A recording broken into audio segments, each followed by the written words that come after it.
We've done it. We made it. We're streaming. You guys hear any snarfling or snuffling in the background? You know what that is. My little pug. He's got some peanut butter. And as we all know, from the pug perspective, peanut butter is life. Is there anything greater than peanut butter, Milo? Peanut butter, and jelly. Peanut. Remember that one? Oh, yeah, geez. It's been a while since I thought about that. Sharon, Lois, and Bram. The Elephant Show, right? I used to work at a toy store. For like 5 years, I worked at a toy store. And we would play those songs all day, right? I loved them. I gotta tell you, I loved that. I loved being in an environment where there were like little children running around. And we'd be playing music all day long, and there'd be stupid songs. And my favorite things about it, though, is like there would be like blues versions of songs about how like a longing for the chocolate chip cookies that are high on a shelf. That song was the best. It was like a lady singing, "Oh, chocolate chip cookies so high on the shelf." It was like really compassionate and beautiful. Oh, absolutely lovely. I miss that. I honestly do. I miss being in the toy store, and I miss the kids and messing around with the kids and like just the smiles and the laughter and all of that was just absolutely beautiful.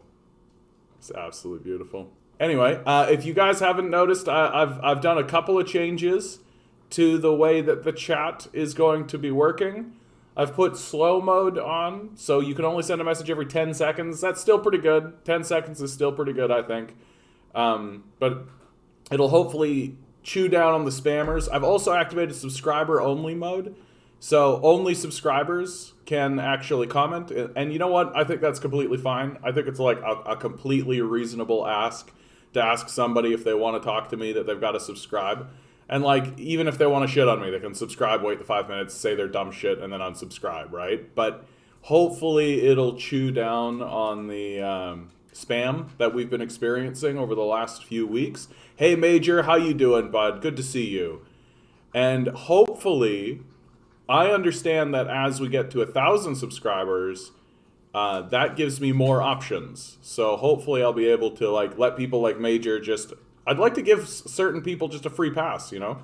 I'd just like to say to you guys, like you pissed off Canadian too, like just say to you guys, yeah, you guys, whatever you want to say, whenever you want to say it, anytime, whatever, you guys say it. And then I'm trying to create like a series of checkpoints so new subscribers and new people have to kind of come through. But hopefully this will chew down on the spam. Hopefully this will get rid of a lot of that spam.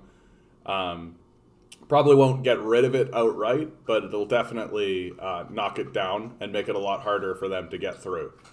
So like if someone with a really rude name comes in, they'll only be able to post like one thing. Instead of it being like 5 things or 10 things all at once, they'll just do one thing, and then I'll be able to get rid of them, and that'll be easy. Instead of having all this clutter in the chat, it'll just be us, right? Isn't that nice? Isn't that nice? You know what song I suddenly feel like I want to play? And I didn't plan this, but I'm going to play it anyway. Country Roads, John Denver. I just feel like playing this. It's Friday, right? And as the poet and scholar Rebecca Black reminds us, you got to get down on Friday, right? Party and yeah. All right. I love this song. I really do. Forgive me if I botch it a little bit. But, you know, such is life. I haven't played this in a while. Let's go. Let's go.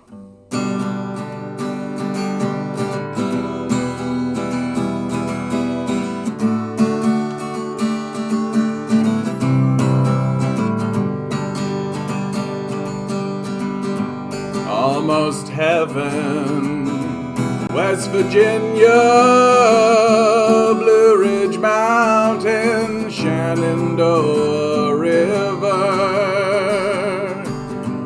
Life is old there, older than the trees, younger than the mountains, blowing like a breeze. Country roads,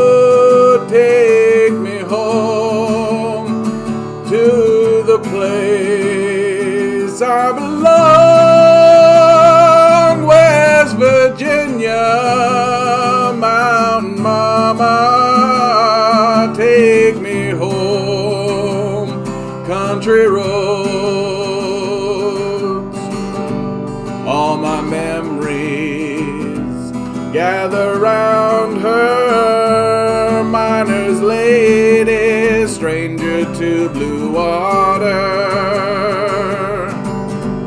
Dark and dusty, painted on the sky. Misty taste of moonshine, teardrop in my eye. Country road, take me home to the place I belong. West Virginia, Mountain Mama, take me home. Country roads, I hear a voice in the morning, how she calls me. The radio reminds me of my home far away. And driving down the road, I get a feeling that I should have been home yesterday. Country road, take me home to the place I belong. West Virginia, Mountain Mama, take me home. Country road,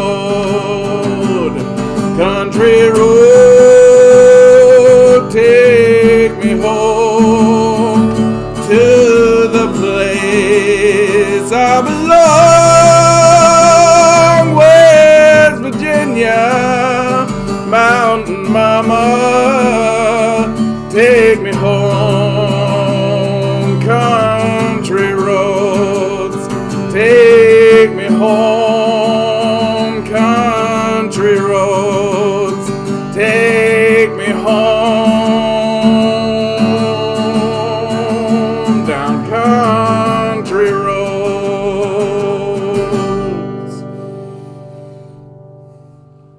What a kick-ass song, man. John Denver was a baller. Well, total baller, right? Like, he wrote, like, everything he wrote was absolutely beautiful.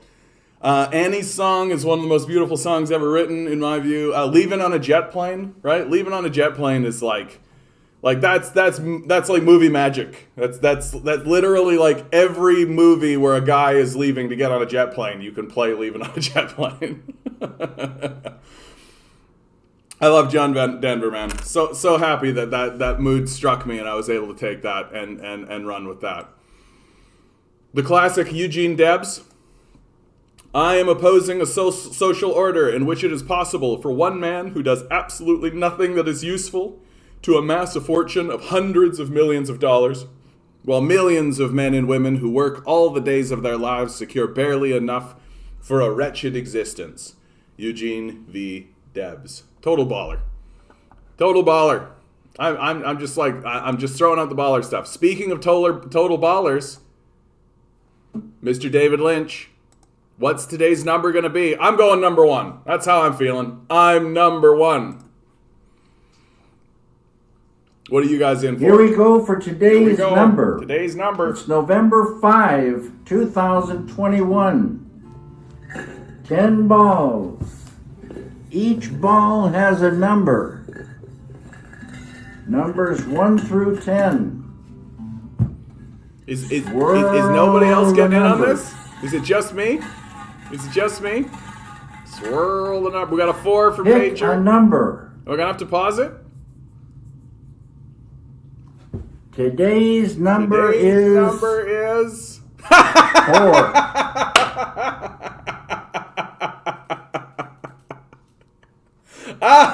It was meant to be, Major. It was meant to be. Look at that. Literally, it was just you and me. I'm thinking to myself, nah, no one's going to hit it today. It's just two of us. Right? That's not going to happen. That's beautiful. Isn't that a beautiful thing that just happened, Major? Doesn't that make you feel good about yourself? You've got a little bit of the Lynchian energy in you now, right? A little. Don't spend it all in one spot. Well, that's fun. I'm getting a little worried because usually by now there's more people in the chat. I'm worried that what I've messed with has messed with people's ability to connect to the chat. We'll see. Well, if it's just you two, then it's completely fine. All right. CTV News. World's richest 1% will emit too much to limit global warming to 1.5 Celsius study. Right? I'm going to be reading this one out loud, for sure. This is from Jackie Dunham, CTV News. And you know things are getting bad. You know things are getting bad if corporate news, which is CTV News, is actually reporting, hey, this place is going to burn down, right? And they're actually starting to report why. Hey, Vince, how you doing? Just going to let you up front, Vince, know that I've put a slowdown on the chat. So you can only put in a message once every 10 seconds, okay? I know that you like to kind of do stuff a little bit rapid fire, so heads up on that. Yeah, solution, nationalize wealth and do green energy. Yeah, big flippin' surprise, yeah. Do things? At this stage in the game, literally anything. Like, literally anything, you know? Like, and I don't mean, like, literally anything like some small piecemeal reform. I mean, like, literally, like, you can't make a mistake, you know? Like, and that's what's going to happen is that eventually people are going to start doing stuff and the corporate state's going to like lose its mind about, oh, he's doing stuff. And we're all going to be like, yeah, it's better than the absolutely nothing you were doing before. Yeah, we'll get to net zero by 2050, you guys. 2050, net zero. That's what's going to happen for sure, 100%. That's completely believable. Yeah, okay, bud. So I'm going to read this. I'm going to read this article aloud because it's the reason why I'm going to read this article aloud, and I might actually clip this one, is because it's so rare to see the corporate power structure actually publish an article like this, and it's starting. They're starting to clue in. They're starting to realize that, like, oh, my millions of dollars will not protect me, right? I will not be protected from global warming. The fires that the earth will inflict upon us will also affect me, right? So, like, for a little while, I think the wealthy were sort of complacent because they were like, well, certainly, I, with my millions of dollars, will be saved from the wrath of the planet. And I think it's starting to clue in, and they're starting to figure out that, like, oh, no, like, if the earth decides to wipe us out, or if you prefer the more secularized way of saying this, where if we tip the scales of balance that are required for human existence, it won't matter if you have $1 billion. Like, it won't matter at all. You will become subservient to whatever new order is arisen to deal with the wildfires and the inferno that this place will become. And incidentally, Canada is poised to heat up faster than everywhere else, right? We have places here in Canada that are hotter than anywhere else. We have more sunshine than anywhere else, right? In certain locations in Canada. These places are going to burn down. Hey, Ruth, how you doing? How you doing? Just to let you know, Ruth, I'm just letting the regulars know as they come in. I've put a slowdown in the chat, okay? So if you want to do like a rapid fire, kind of like one comment after the other, it's going to slow you down. That's to fight back the spammers. No spammers. No spammers. Okay. And so with that, I'm going to read this. World's richest 1% will emit too much to limit global warming to 1.5 Celsius. Study. This is from Jackie Dunham and CTV News. The carbon footprints of the world's richest 1% are expected to be 30 times higher than the level needed to limit global warming to the 1.5 Celsius target set out in the Paris Agreement in 2030. That's according to a new study commissioned by Oxfam and based on research carried out by the Stockholm Environment Institute and the Institute for European Environmental Policy. The researchers sought to estimate how governments' pledges will affect the carbon footprints of richer and poorer people around the world. To do this, they treated the global population and income groups as if they were a single country. They found that the richest 1% and the richest 10% of the populations are on track to emit 30 times and 9 times, respectively, more carbon dioxide than the level compatible with the 1.5 Celsius goal. To put this statistic into perspective, someone in the richest 1% of the population would need to reduce their emissions by approximately 97% compared with today in order to meet the required level. The poorest half of the global population, on the other hand, will still emit far below the 1.5 Celsius aligned level, according to the study. Over the past 25 years, the richest 10% of the global population has been responsible for more than half of all carbon emissions. Rank injustice and inequality on this scale is a cancer. If we don't act now, this century may be our last. Antonio Guterres, UN Secretary General, was quoted as saying in the study.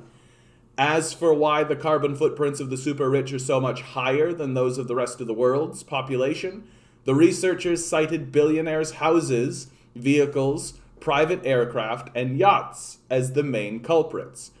The study's authors pointed to a recent study in which 82 databases of public records were analyzed and showed that billionaires' carbon footprints easily run to thousands of tons per year, with super yachts being the biggest contributor, each one adding 7,000 tons per year. The researchers said that earlier studies have shown that flights, especially on private jets, have also played a large role in increasing the carbon footprints of the rich and famous. So has, more recently and most egregiously, according to the study, the introduction of hyper-carbon-intensive luxury travel space tourism in 2021. For example, a single 10-minute flight for around 4 passengers can burn hundreds of tons of carbon, the researchers said. Looking at total global emissions instead of per capita emissions, the richest 1%, fewer people than the population of Germany, are expected to account for 16% of total global emissions by 2030, up 13% in 1990 and 15% in 2015, the researchers said.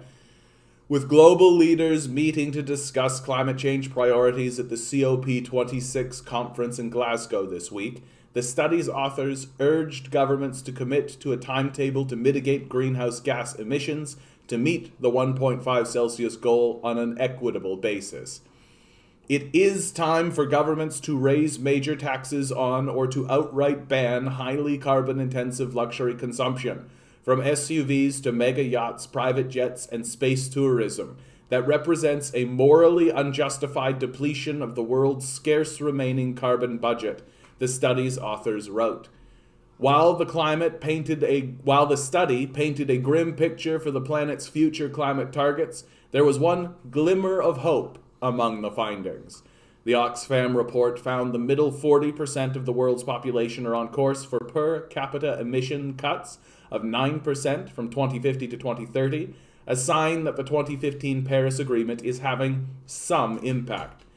This is a turnaround for a group which is mostly made up of citizens in middle-income countries like China and South Africa that saw the fastest per capita emissions growth rates from 1990 to 2015. And even now, amidst this clanging bell Oxfam report, they're still not talking about the emissions being released by the United States military. You think a super yacht is emitting a lot of carbon? How about an aircraft carrier, right? What do you think's happening there? I don't understand why we're supposed to be completely silent on the obvious impact that the United States military is having, right? That more important than anything. And I mean, this applies to space tourism and the super yachts of the rich and all that kind of stuff as much as it applies to anyone, as to any other thing. But de-escalate, for God's sakes. De-escalate. I don't understand why this has become at all controversial. I don't understand why this isn't the first thing that we started to talk about. We're destroying the place. We should stop. Right? Real simple.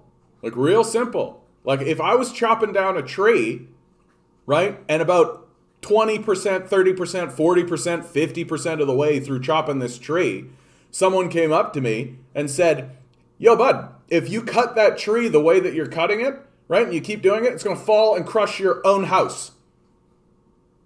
Right? Would I keep chopping the tree and be like, well, we'll find some sort of technical solution, right? We'll find some other way, right? Or would I stop chopping the tree, right? And then maybe I could go back to the tree and be like, okay, so let's reapproach this and try to do this in such a way so that when it falls over, it doesn't crush my house, right? But first step one, stop doing what you're doing. Like, stop doing what you're doing. Like, oh, John, do you want people to starve and go and freeze to death? Like, shut up. Like, it's so fucking embarrassing. These people, these reactionaries that come in, buddy, there's so much peanut butter, dude. You've got so much peanut butter, dude. These reactionaries who say the dumbest shit ever when you say, like, stop. Like, obviously, yeah, keep the agricultural industry going. Keep the 5% of emissions going. Sure, right? Like, but yeah, maybe we could stop doing bullshit that doesn't matter, right? Like, this is the most annoying part of this conversation right now, is it seems like the only people in the conversation are people who are like, maybe we should not die. And then the people who are saying, well, if you do that, then everyone will die. And it's like the dumbest conversation ever that we're having. Like, I literally, it's like we're saying, stop doing wasteful shit. And they're saying, well, that you're saying we should stop doing essential shit. And I just kind of want to put them in a corner, you know, just put them in a corner and be like, okay, Grandpa, we're just going to wheel you into the corner, give you a pat on the head, give you a juice box, right? Like obviously it's a transition, but we're not transitioning. We're not even doing the transition. Like, we're not even doing that. Net zero by 2050. We're not going to make the 2030. Like, we're not doing anything. Banning straws. Banning straws. That's what we're up to. Banning straws. Unreal. But at the end of the day, good news that CTV News is at least reporting this stuff, right? I remember as early as like 10 years ago, they would have never reported on this. Or it would have just been buried in some corner somewhere, right? Like, or even better than that, if they did report on this, they'd also put up some fraud who is from the Fraser Institute or being funded by the Koch brothers being like, is climate change real? So, like, I can't believe how ridiculous it's been to get to this point where we're just admitting that there's a problem and saying outright, like, and that's what's going on. Like, it's taken way too long to get to this point, and now we're having to contend with politicians who are continuing to bullshit us. It's just been like layers and layers and layers and layers of total fucking bullshit, right? That at first it was a denial that there was a problem at all, right? And then it was a both sides. And now it's a, well, we know what the problem is, but what can we do about it? Like, and now, sorry, that was another layer. And then now we're at a point of, oh yeah, we're doing something about it when they're not doing anything at all, right? Or the things that they're doing are so itsy bitsy and tiny and irrelevant that it doesn't matter whatsoever. Right? Ban straws. Whoopity fucking do. Right? That kind of fucking nonsense. Like, the deeper you dig and the deeper that the layers get pulled back, the more you see, like, the demonic element of this. That they're doing everything they can to convince us that this problem is well in hand. We're paying attention to it when they don't give a fuck at all. Like, they don't care at all. And even wealthy corporate powers are starting to get a bit skittish about it. They're starting to get a touch concerned, I would say, because guess what? They'll burn down too. This is the insanity of the capitalist death cult, that they burn down too, right? It's not just the poor that are going to burn down. Like, the rich burn down too. Like if there ever was an issue where we are in it all together, like we're all in this together, it's this, right? And it just seems like we're not that interested, really. Like it just seems like, oh well, what we could do? We could stop. We could stop. I'm almost most pissed off at Jug Meat and the NDP for completely cowering and capitulating. Yeah, they're 100% capitulating. Like they're not fighting. They're just a new wing of the Liberal Party. Like they're not going to actually wield their power. They're not actually going to dig their feet in and try to get anything stopped. Yeah, the rich are going to space. They aren't worried. Exactly, Ruth. Oh, Matthias, I should tell you straight out. I've put a slow down on the chat. Okay, so if you try to do like a bunch of stuff all at once, it's going to slow you down. I'm trying to get ahead of these spammers, man. I'm trying to get ahead of these spammers, and I think hopefully this has done it. We'll see. And like, yeah, I agree with you completely. Like, if anybody is supposed to be an actual leader of an actual opposition, electorally and politically, right? Then it is going to be an NDP movement. It's going to be a workers' movement in the NDP. If any resistance is going to be presented at all by the actual electoral system that we have. But that's not happening. Oh, is it telling you guys? Like when you come into the chat, does it tell you that I've put a slowdown on? If that's the case, then I'll stop mentioning it. I need plastic straws. All of the straws haven't worked for me. Rubber, metal. No kidding, eh? You're in a very particular situation as well, Major, I suspect. And I suspect you'll be able to get them, but of course, as all things are in this society, it'll just be more expensive. Oh, good. Then I'll shut up about it, Matthias. Thank you. So, at this stage in the game, I kind of feel like I want to start taking bets, right? Maybe a new party movement if this keeps up. I mean, we're seeing that on both sides here in Canada, right? We are seeing a rising communist party. The Vote Communist Party is actually getting quite serious. I actually feel like I should contact them because I'm getting to the point where like I'm going to start running, right? I'm going to start running in some place because like this is all total fucking bullshit. Like this is all total fucking bullshit. Like I can't get stupider than this. Can it get stupider? Like the only way it can get stupider is if our leaders literally just come out and say, yeah, we don't care. That's the only way it would get stupider than this. And then on the other side of it, of course, you have the PPC. The PPC is a new party, right? That you've got you do have a rising communist movement, and you do have a rising fascist movement, right? Which is reflective of how our politics is being torn apart. And the Liberals have done a pretty good job for the last decade in convincing a gullible people, like. They've taken that kind of like Obama energy, right? And run with it. The like hope and change and like, yeah, we're doing something serious. And then when you actually look at them, you're like, you guys are frauds. Like you haven't done a thing. Just like Obama, right? And and so like there are other parties that are rising, right? And the question is it gonna go fascist or is it gonna go communist? That's really what it is. And especially as like the NDP really show how toothless they are, right? Like it looks more and more and more like Jug Meat Singh is just happy to be the leader of the party. That's it. Like he doesn't actually care. He doesn't actually have any like ambition really like he doesn't really want to like he's like AOC in this regard, right? They're not really interested in wielding power and using their power for the benefit of the populace. They're interested in maintaining their position. That's what they're interested in. So, time will tell, but at this point, like, I don't know why you're supporting the NDP anymore. Like, it doesn't make sense to me.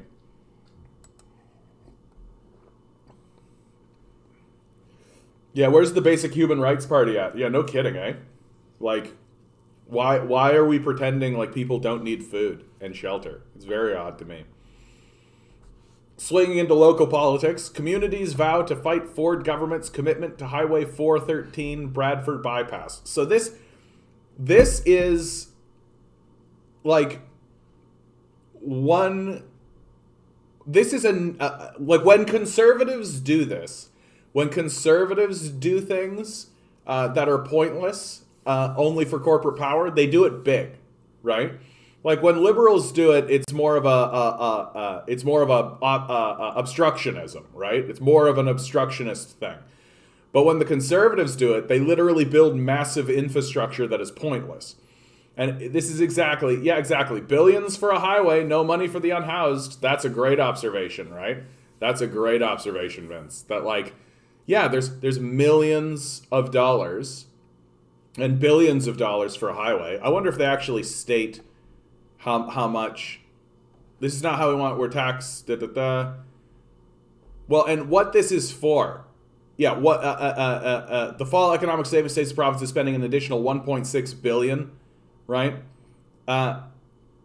And what this is, right? What this 100% is it's a way to funnel money away from the public purses and the taxpayers and into the hands of corporate developers. It's just a meaningless development project that the capitalists have bought all the land that this is going to go on to and all of this. And so it's just a way to steal money from us, right? When, you know what they could do to actually alleviate traffic, right? For those of you who don't know, the 401 is the most heavily used highway in North America. That's true fact. More highway goes along the 401 here, right, above Toronto, than goes through the roads in Manhattan, in New York, right? Like the I-80 or the 287, 95, any of those, right? The 401 is more heavily transited.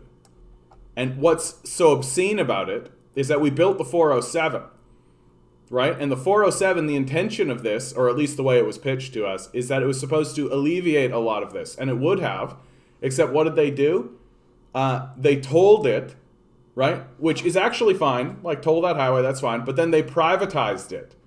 So the money that is tolled doesn't even go into Toronto or the GTA or any of that, right? It gets funneled away to private investors.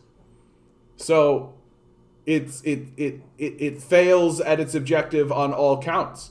Not only does it not fail to alleviate tension on the 401 because people don't want to pay the toll, but then it also, for the people who do get tolled, that money doesn't go into the city. And this is a conservative policy. This is what the conservatives want. And so then, now they're talking about building another highway. I forget exactly where it is. It's like over here in Brampton, right? Another highway over here, and they'll do the exact same thing, right? They're going to build this useless highway that nobody is asking for, nobody wants.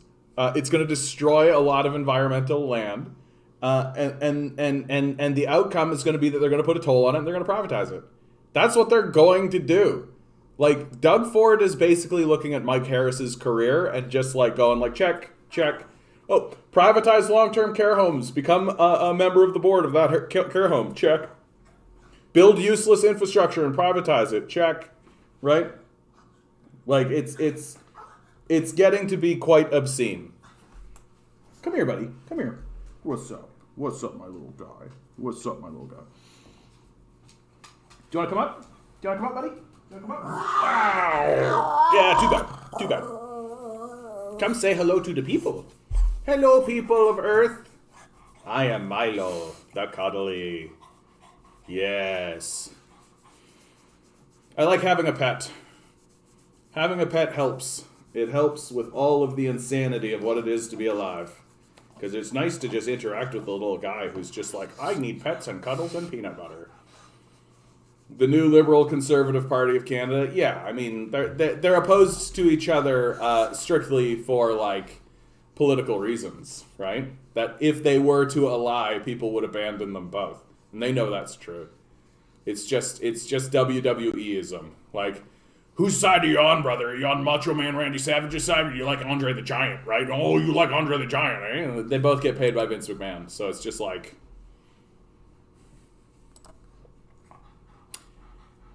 The FBI has secret recordings of white supremacist group The Base plotting a terrorist attack to spark a civil war. Another white supremacist group is working to spark a civil war, according to a video captured by the FBI. The WABC report Friday that for months, the FBI watched the group The Base as they plotted a terrorist attack using a pro-gun rights rally in Richmond, Virginia. The men were sentenced in late October to 9 years in prison, but ABC just obtained the 2019 audio from the secret recordings at their Delaware home. The extremist group has been recruiting members since 2018 in the US and around the world. They've used online chat rooms, private meetings, and military-style training camps that prepare them for a new civil war. The recordings cite the men plotting acts of terror around the rally that would ultimately bring down the U.S. government. Patrick Matthews, a former Canadian Army reservist illegally in the U.S., and Brian Lemley, a Maryland resident of the self-described white nationalists, fantasized about the brutal murders they'd soon carry out against law enforcement and black people, all with the goal of bringing about the Boogaloo, or the collapse of the U.S. government in order to prop up a white ethno-state.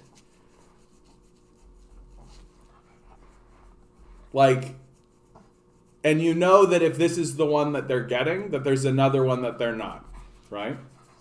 You know that and these organizations are happening all throughout the United States. I know. White supremacist groups, eh, buddy? White supremacist groups are really scary. You don't know anything about that, though. All you know is that you're a pug and you are happy being a pug. Isn't that right? What an odd juxtaposition I'm having today. White supremacists taking over America. Isn't that right, Milo? Isn't that right? Fuck Around Friday, really earning its cred, right? Canada's mainstream and establishment left media waged the same Cold War against China. I saw this one and thought, this is absolutely correct. That right now, there is a singular kind of Cold War effort in establishment media directed against China. And they all agree. China bad, must do something about China. And of course, my perspective, and you guys know this, is that maybe China is okay, right? Maybe we would be better just trading with them. Don't you think? Maybe instead of demonizing them for no reason that is perceptible at all, outside of white supremacy and xenophobia, we could just say, oh, hey, here's a group of people that are trying to do good for their people. Let's trade with them. Can't do that.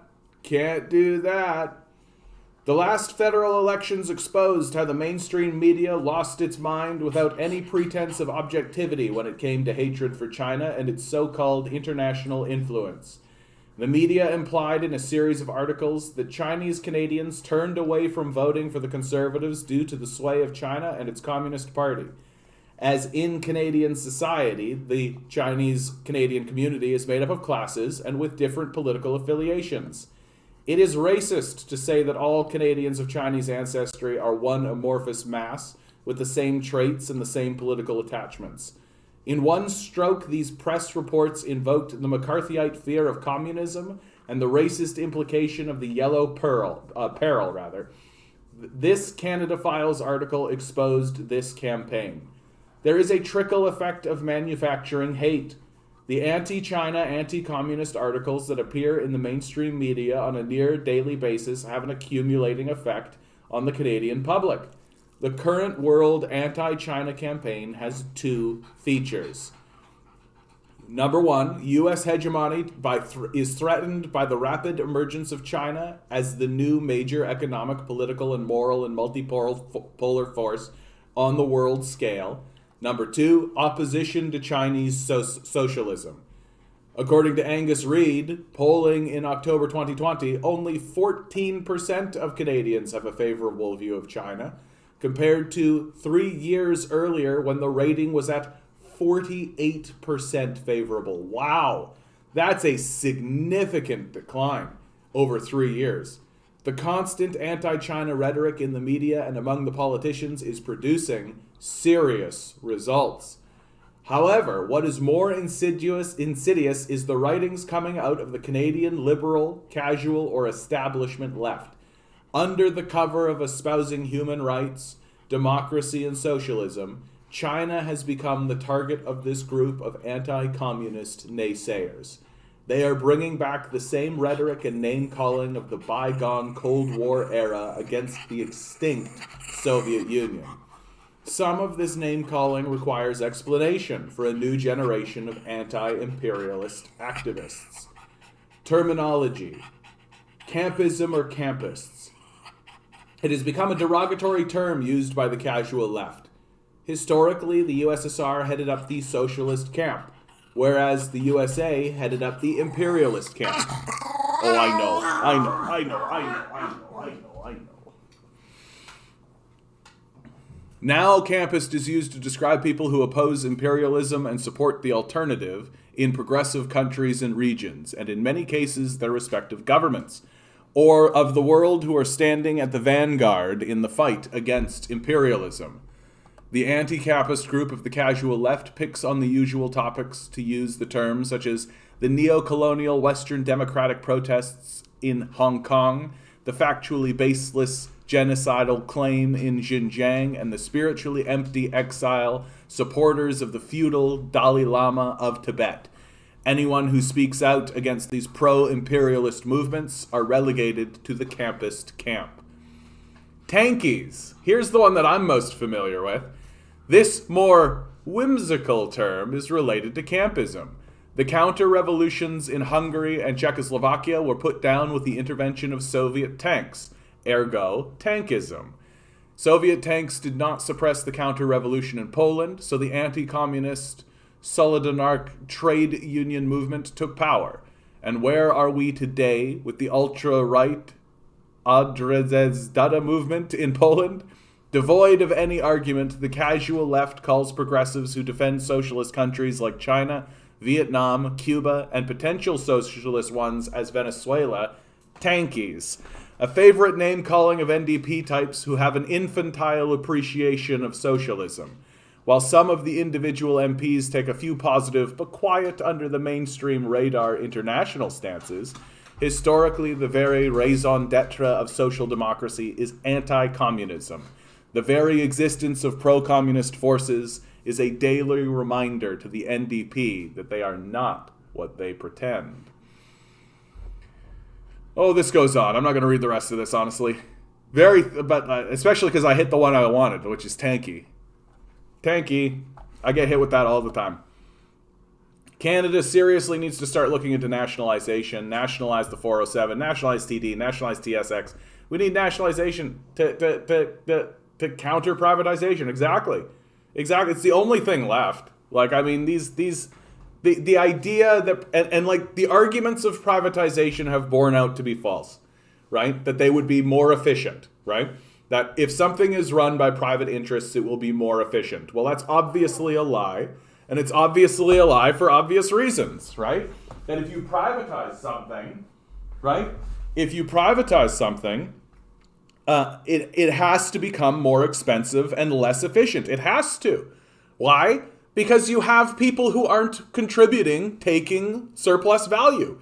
And to pay those people who are not contributing to pay them the surplus value, you either have to raise prices or reduce services. There's no other way to do it.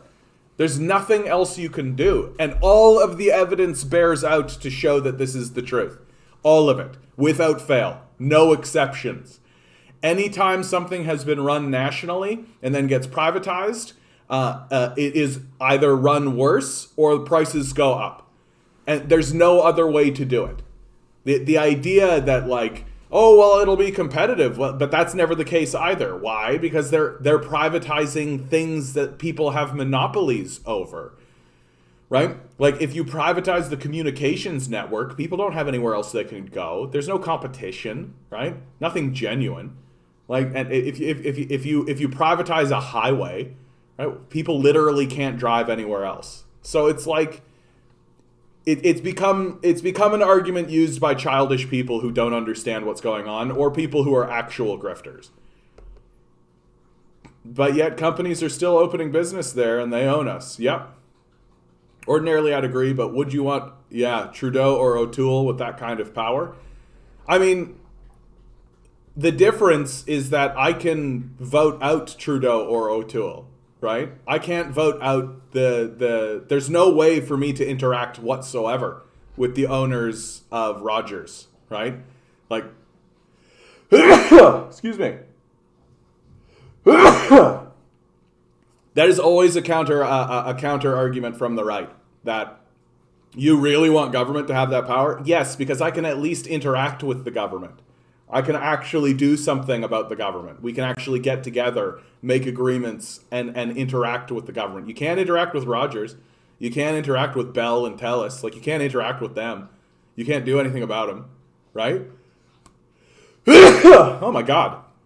Can't do anything about Hydro One, right? Like, Hydro One gets privatized, right, here in Ontario. And what? You're going to not use electricity? Right? There's no way to countervail the CEO of these companies, right? So yes, I absolutely would like Trudeau or O'Toole with that kind of power, because we can get rid of them. The thing is, I think I might be okay with that as long as some benefits from nationalization. But then again, do we trust Trudeau or O'Toole? It's not that we trust Trudeau or O'Toole, it's that we trust the system, right? It's that we trust the system of democracy. Take our healthcare system, right? Do we trust Trudeau or O'Toole with the healthcare system? Not necessarily, no. But if they dick around with it too much, we get rid of them. That's why, like, when Stephen Harper gets into power, he can't just, like, privatize the healthcare system, because he knows it would be the end of his career, right? He knows not only would it be the end of his career, it would be the end of his political movement. The Conservatives would never recover from such an act. Right, which is why that Conservatives need to do it a little bit more piecemeal, slowly erode it, right? Under the cover of, like, adding more options, right? That kind of nonsense. How else do we solve our problems without nationalization? Exactly. Like, I mean, we are at a point where we do, like, when I say we need a war effort, I'm very serious about that. Like, we need a war effort, right? What we did under World War II is what we need to be doing now. And this idea that there could be private interests exploiting people in the midst of that, fuck them. Fuck them 100%. 100%. Right? And obviously we don't trust Trudeau and O'Toole, which is why we should abandon their parties. I get what you're saying, but you are kind of overpaying the power of the electoral system. It's not so easy to vote out when they're the only options. But like, again, I mean, I do think that we need to organize outside of electoral systems. Like, I say all the time, every day, surround the halls of power, right? Surround the halls of power. That's how you actually get stuff done. Here in North America, it's the only time anything actually happens is when you surround the halls of power, right? That's the number one thing, right? Number one. But definitely on the list is, like, engage in electoral politics insofar as you can. But, like, this idea that we're trapped voting for these frauds, like, you can literally write any name you want in, right? So it's about organizing, and it's about figuring out who to actually support. But truly, the actual change is going to come from surrounding the halls of power, right? Because, like, really think about this. Like, if everybody surrounds the halls of power, like literally everybody, and we redraw a constitution, right, just in front of the Parliament building, we literally redraw the constitution without the help of the power structure, and we all say, this is the constitution, and we create an organized way of distributing power amongst ourselves, and then we all point at that constitution and say, this is the new constitution, right? The UN literally will say, yeah, that's valid. Straight up. Like, this is actually how power works in countries. That this has happened before, where people have just surrounded the halls of power, redrawn their constitution, said this is the new constitution, that old document is invalid. We're moving forward from here, right? And like the police put down their arms because they know they've been overwhelmed, and then you overwhelm the Parliament building and instate the new leadership. But it begins by surrounding the halls of power, right? I think people will need to wake up and protest if once government interferes in healthcare in any way. I mean, they already are. Has anyone? I don't really pay any attention to Chris Sky. Like, I don't really get. I shouldn't say that I don't get his popularity, but I just am like, he's just a freak show, man. Like, he has no moral center. He's obviously just, please point the camera at me.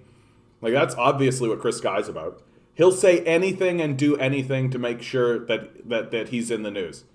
Like, that's his shtick. He's like Tim Pool, right? Like, Tim Pool just says what he needs to say to get traction. And he just says what he needs to say in order to get his base to be like, yeah. Like, he doesn't have a moral center. He doesn't actually have a moral core. Like, he's just literally just doing it for money.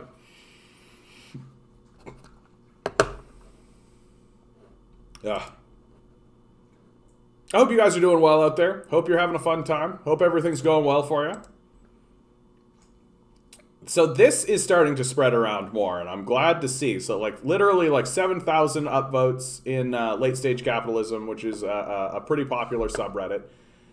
Once we get rid of Christian Cinema and Joe Manchin, the Democrats will pass a progressive agenda. For those of you who don't know, Christian Cinema and Joe Manchin are the obstructionists in the Democratic Party that are preventing a lot of legislation from getting passed right now. Rotating villain. In American democracy, when the majority party has enough votes to pass populist legislation, party leaders designate a scapegoat who will refuse to vote with the party, thereby killing the legislation. The opposition is otherwise inexplicable, and it typically comes from someone who is safe or not up for re-election. This allows for maximum diffusion of responsibility. Yep. Manchin is old and wealthy. Cinema is clearly looking forward to her lobbying career. Exactly. Like these and this rotating villain. Like and I say it all the time. Let's say that the midterms happen, and let's say the Democrats gain 5 seats. Well, then suddenly you'll have 5 more obstructionists, right? And they'll call themselves something, right? They'll be like the Patriots or something. They'll be like I don't know what they would go, like the true Americans, right? Something along those lines, right? Like, and that's how American politics works now. Diaphilis Arcantus. I love it. I don't want to say that 3 times in a row. I worry I would summon something, right? Is that your shtick, bud? If I say that 3 times in a row, you like appear before me? Amazing. Ugh.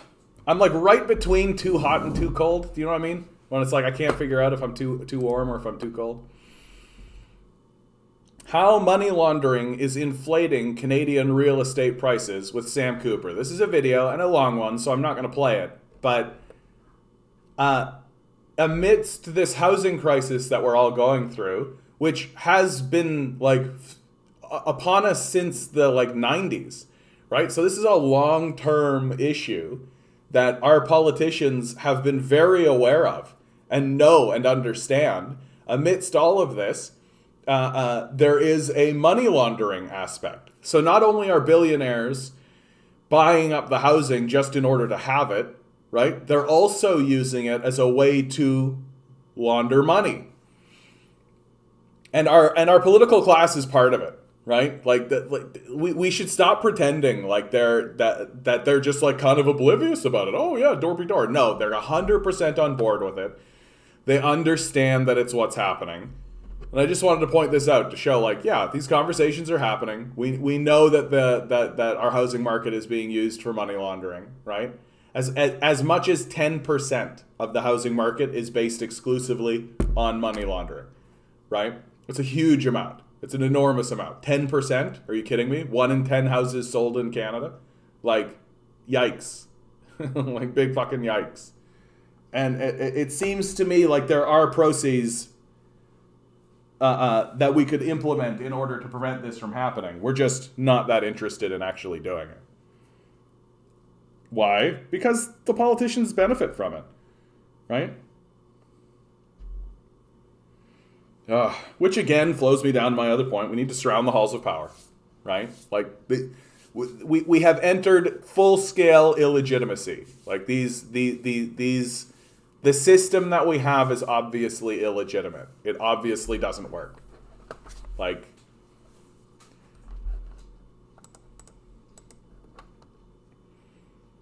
I love this. Just saw this in a McDonald's. If you get caught talking about or discussing your pay with anyone here, you will automatically be suspended for a week. Can't imagine why people are resigning, eh? Can't imagine why there are mass scale resignations. Yeah? Can't imagine. Do you guys understand? Like it's a real head scratcher, eh? Real head scratcher to figure out why people are quitting en masse and why people are like not wanting to work for these obvious degenerate psychopaths. Vancouver had a survey on what we should do next, and every option included supporting rentals and not home ownership. Yeah, that's another scam, right? That's another way that they scam us. That they'll send around polls and they'll just exclude options. Like, why is it that no poll actually includes the basic income? Why is a basic income not a policy choice that we're even allowed to select? Right? It's because they don't want us to actually realize how many of us are actually in support of it, even though there's like super majority support for a basic income, right? They just don't include it in the list of concerns. So it's the same here, right? And every option included supporting rentals and not home ownership. Yeah, because the new strategy of the ruling class is to ensure that no one actually owns anything, right? That you have like a small group of owners who own everything, and then the rest of us just rent from them. That's the new system. That's the techno-feudal system that's coming up. And our politicians, every single one of them, no exceptions, support this system. Support this idea that we should absolutely ensure that a small group of owners own us and we rent everything from them. That's the system. Thought Slime, I was actually very surprised and happy to see that Thought Slime sort of waded into this territory, because usually Thought Slime stuff is more like gender commentary, which is fine. Like, we need people fighting along those lines.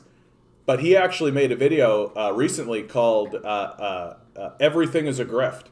And he just started to loosely touch on the fact that every interaction we're having in the society now is illegitimate. It's a con. Everything we're doing is a con.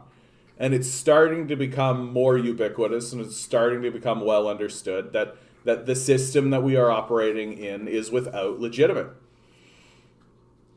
You making headway, John? Or are you another one shouting to no one like me? No, I'm making headway, bud. It's happening. It's happening. The channel is growing. I'm at 749, I think, now. Subscribers, which is up, right? And steadily chugging along to that 1,000 subscriber mark. My Patreon is going up, so if you want to donate to my Patreon, by the way, it's in the description. Please consider even $1, right? It gets you into my Discord, where we're constantly trying to create larger organizations and connect and all that kind of stuff. Hakeem recently came in and had some very kind words for me and words of encouragement to keep going. I've recorded some of my music. Again, you can buy that in Bandcamp. If you become a $5 Patreon, you get all of my music. I'll send it directly to you. Oh, well, Barnabas, how you doing, bud? You keep changing your name. You're up and around and all over the place, bud. I don't know what to think of any of it. Anyway, good to see you, bud. Good to see you. And I'm putting my music on Bandcamp, and strangers are buying it. So I feel like it's happening. I'm waiting for the second shoe to drop. I'm always waiting for that second shoe to drop. But yeah, we'll see. So far, so good, bud. So far, so good. I do need to keep the CIA on their toes. Exactly. So, Ontario, November 5th, COVID update. We are up. Big spike, actually. We've been down as low as 200 cases recently, and this has prompted the Ontario government to reopen a lot of stuff, kind of inconsistently and sort of stupidly, but they're doing it. And everyone expected a spike up, and so here it is. Here's the spike up. We're up above 500 cases again. We will see. I am very, very concerned that there has become a normalization of COVID. And I remember a time when 1,000 cases was cause for alarm and big lockdowns and all of this. I won't be too surprised to see now that if we get up to 1,000, 2,000 cases, people will just be like, whatever. Like, oh yeah, whatever. That's not that big a deal. What are you going to do, shrug? Right? That's sort of what I expect to see from now on. I think people are antsy to open this stuff up. I don't think they care anymore. Which, I mean, that's what you get when you don't actually take it seriously in the first place. Right? When you don't actually take it seriously in the first place, you end up in these sorts of situations. So we'll keep a sharp eye on it.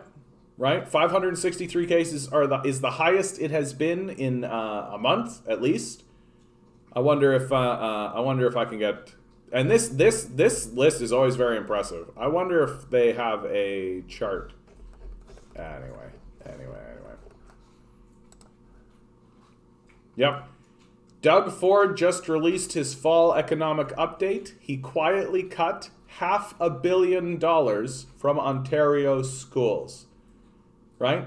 The extraction continues. Doug Ford's fall fiscal review cut roughly $500 million from the education funds promised in his 2021 budget released earlier this year. In Ontario's March 24th provincial budget, the Ford government committed to spending $31.3 billion on schools, but in Ford's fall fiscal review, that funding commitment was down to $30.8. In other words, that's a cut of $50 million. Big surprise. Like big surprise. And as it moves forward, it's going to be even lower, right? And lower, because the process is about extraction. Additionally, the school infrastructure line items in the statement will see spending fall from $3.2 billion to $2.7 billion.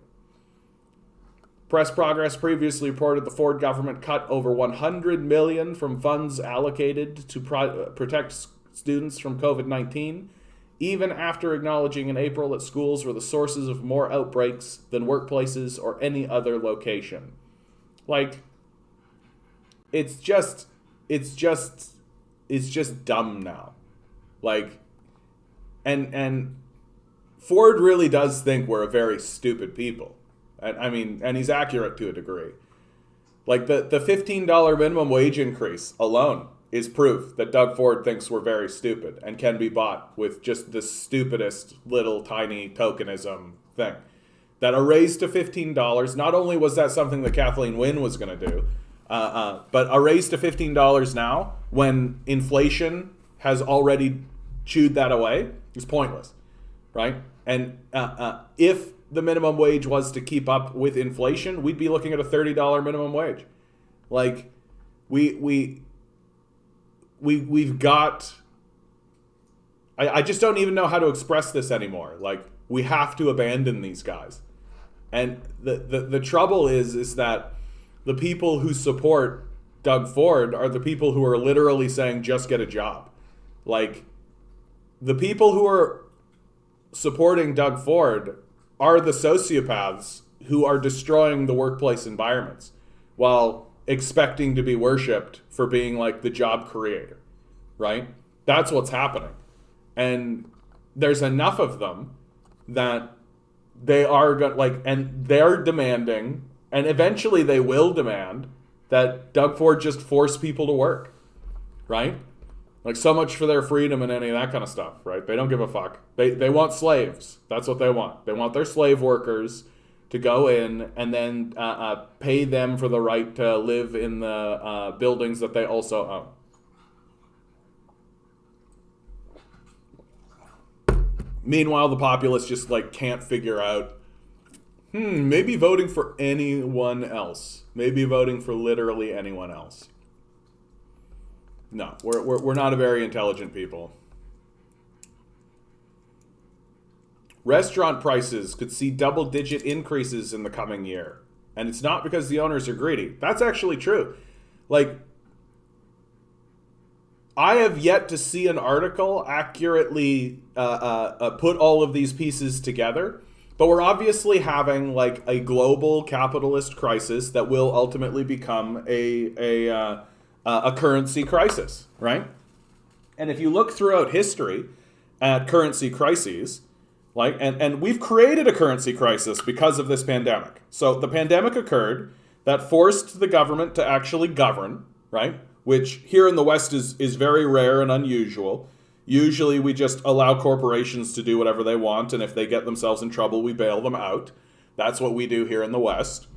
But the pandemic actually forced our governors and our premiers and our leaders to actually govern for once, which very odd, very odd.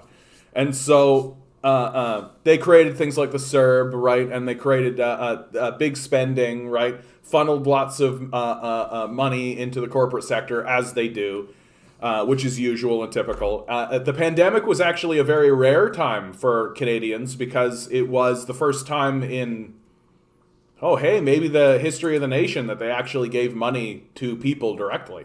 Like what a concept, right? And so they gave the money to people directly who used it to salvage themselves from the disaster of capitalism. And now they're taking it away, obviously, because they want to sell people back to the capitalists, right? That's what's happening. But because they printed all of that money in order to do that, right, it's destabilized the currency. And everybody did that, right? The Europeans did that. The Americans did that. We did that. Everybody did that. That became like the common way to deal with the problem. Just print the money and throw money at it. Right? Which I'm not trying to say is a bad thing to do. I in fact think that that's exactly what you should do. But you also need, while you're printing money, you also need to tax money back, right? You need to destroy money, right? You need to balance things out. You do need to do that when it comes to the idea of money creation or destruction, or else you experience inflation. And now the amount of inflation that we've experienced is so wildly out of control, and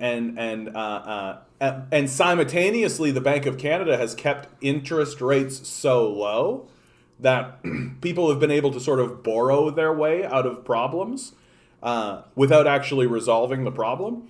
And so now we're entering a period of time where inflation is skyrocketing, and the Bank of Canada is going to be forced into a situation where it's going to need to increase rates in order to kind of pump the brakes on all of this, to put a stymie on the borrowing, to put a stymie on all of this. And the federal Canadian government is going to have to tax wealth away. And what they're going to do is, are they going to confront the capitalists? No, they're going to commit austerity, is what they're going to do. They're going to commit austerity against us to take meaningful parts of the economy and dismantle them, instead of taking the worthless parts of the economy that don't actually do anything, the capitalist class, and confronting them for the pools of wealth that they're sitting on. And as the interest rates go up, here's where it becomes a true disaster, right? Because wages have been going down, right? Wages have been going down thanks to inflation, right? So wages have been going down, prices have been going up, including things like rent and food, right? The wage is not covering those bills. And so what people have been doing in order to cover that gap is borrowing cheap money, credit, right? But now the interest rates are going to go up. And people aren't going to be able to pay back those interest rates, because we're talking about it going up from literally like 0.25%, where it's at now, to like 12%, right? Like it's a huge jump that's coming. Massive jump. And not only are they not going to be able to pay that back, so you'll have a huge amount of bankruptcies, but they're also not going to be able to borrow the money anymore, right? They're not going to be able to actually borrow the money to cover the distance. So that whole thing collapses too. So if you're in the bottom like 70% of the society, you're going to hit a brick wall, right? Imagine if currency didn't matter and things were just done for needing to be done. Yeah, but then you would need a government that actually governs, right? You would actually need like people who actually give a shit to actually give a shit, right? instead of subserviating themselves to a capitalist death cult. Like which is exactly what's happening. And they didn't do it directly. It went to landlords, so we don't spend it on drugs. Exactly. How do we come off as rich knowing rates will go up? Yeah, I know, right? It's all just like this illusionary kind of bullshit. And we are going to enter a period of massive decline. And it's going to be more and more massive as time comes forward. It's just going to be absolutely unreal. All right. Let's play some music. It's 7 o'clock. Any requests? Anybody have a request in chat?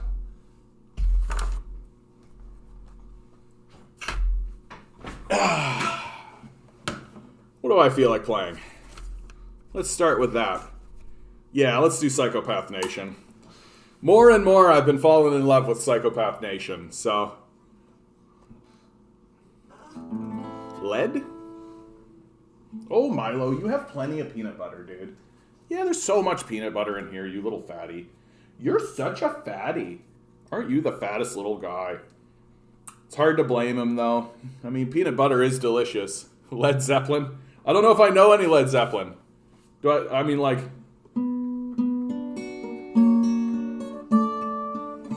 I was on the wrong thing.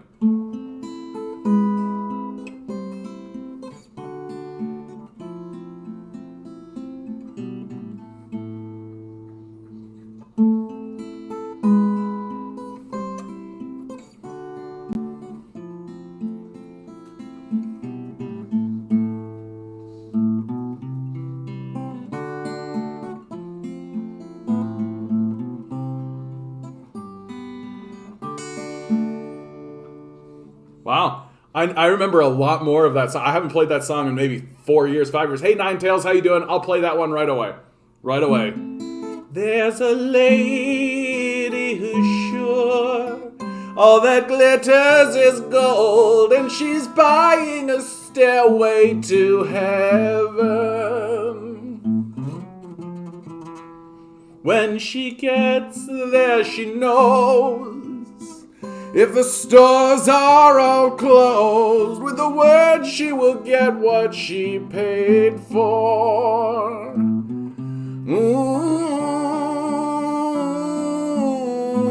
and she's buying a stairway to heaven.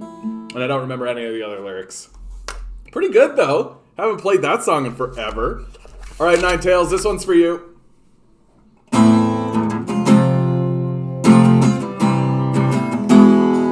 Whoa!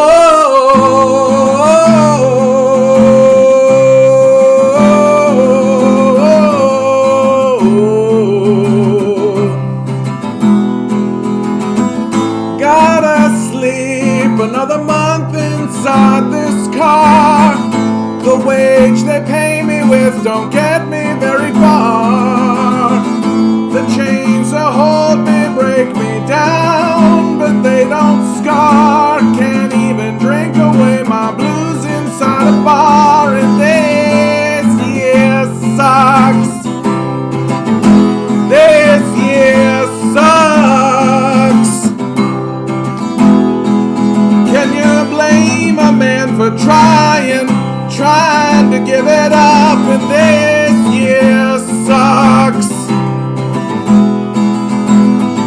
Another day won't help that pain inside your back.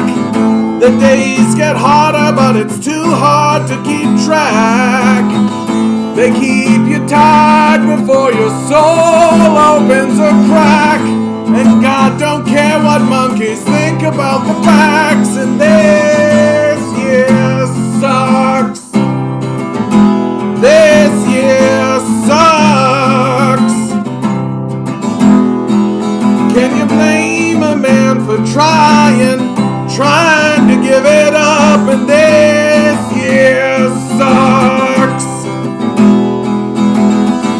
So sit atop your pile of bones and bloody gold, and human sacrifice don't stop you being old. At least you'll die before the bomb you set explodes.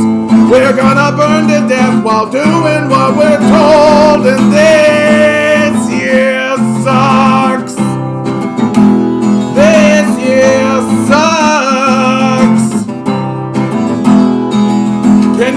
blame a man for trying to give it up, and this year sucks. It burns down anyway. It burns down anyway. It burns down anyway. It burns down anyway. Yeah.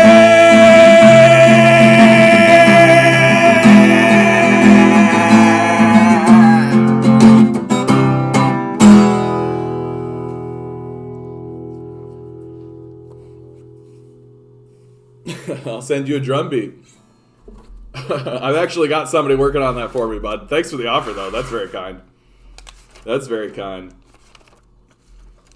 Anybody else? Any requests? What do I feel like playing? You know what? I want to play. I've only played this one once. I want to give it another go, though. Yeah. It's a bit of a slower tune, this one, but I've been playing a lot more, like, I've been playing more slower tunes recently, or been creating more slower tunes recently, and I think this is the one that kind of, the cream of the crop. We'll see. Total Tenacious D vibes? Yeah, great. I'll take it. Although, I think my song's a little bit more serious than a lot of Tenacious D stuff. But hey, man. At this stage in the game...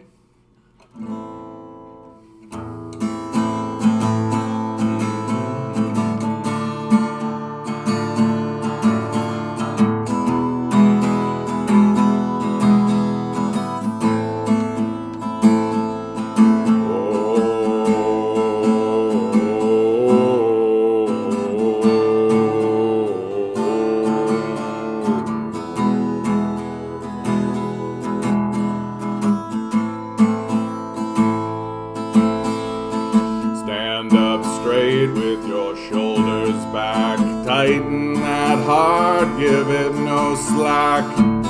Find another way to fill that void. Fill that order, do as you're told. No one cares, you're getting old. The fake smiles, they just make you annoyed.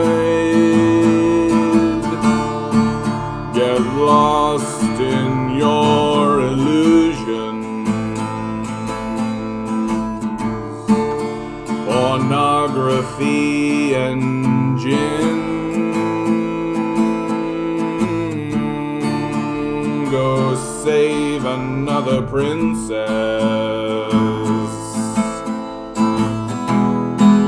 It won't save you from your sin.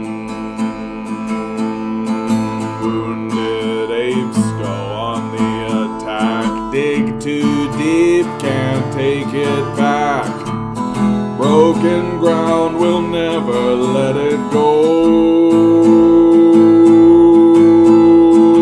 Sold out for your even born. Try to eat, but it's all gone. Why sell yourself just to put on a show?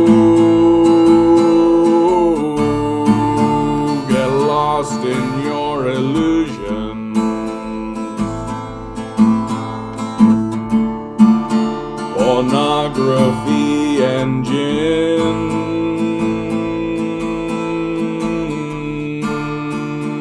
Go save another princess. It won't save you from your sin. Monkey on a burning rock. Reach the stars, grabbing his cock. Pump and dump your soul to get to Mars. Dreams don't mean a single thing. Don't worry what tomorrow brings. surely it will only leave a scar.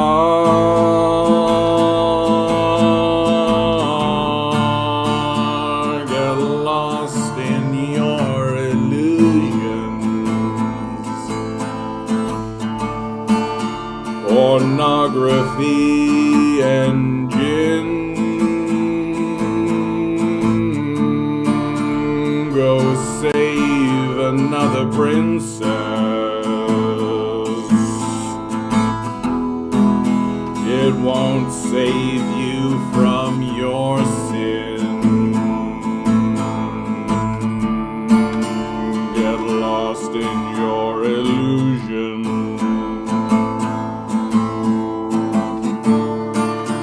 Pornography and gin. Go save another princess. It won't save you from your sin.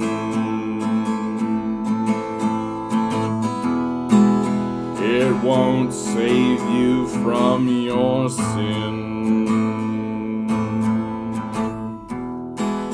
It won't save you from your sin.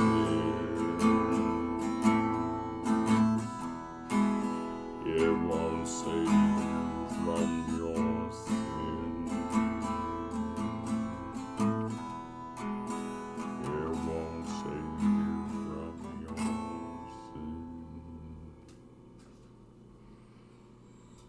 Reminds me of Fastball, The Way. All right, cool. This would be spooky with reverb, maybe echo. Yeah, I feel you on that, Major. I feel you on that. There is something that is like, what I like about this tune is that as I play it and as I learn more about it, like as it settles in,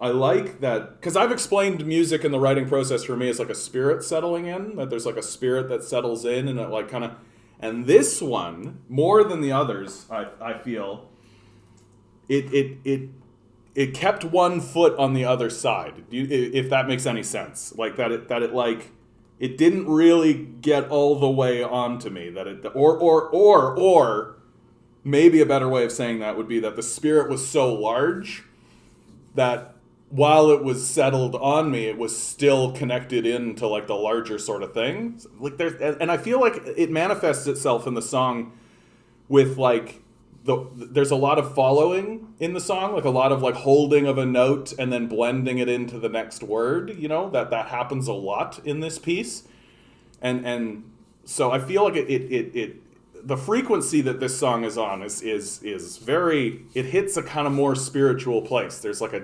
deeper, like it's like Cthulhu wrote it.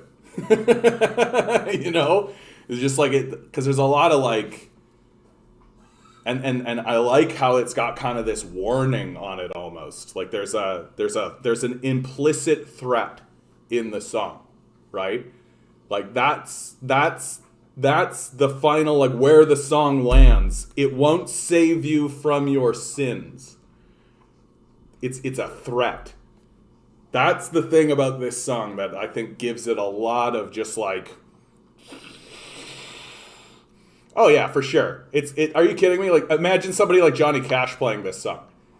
Right? Like Johnny Cash would have destroyed this song. He would have played, if Johnny Cash played this song, it would be like internationally famous. For sure. Like, and he wrote songs like this. Sooner or later, God'll shut you down. Sooner or later, God'll shut you down. Like that kind of stuff. So it has a very like, I see the threads linked to Johnny Cash for sure. I think some soft Spanish guitar and some effects and it make people cry. Oh yeah, I think you're right. Well, I mean the bass is very like, that's a very like Spanish guitar. Like if I were to be like,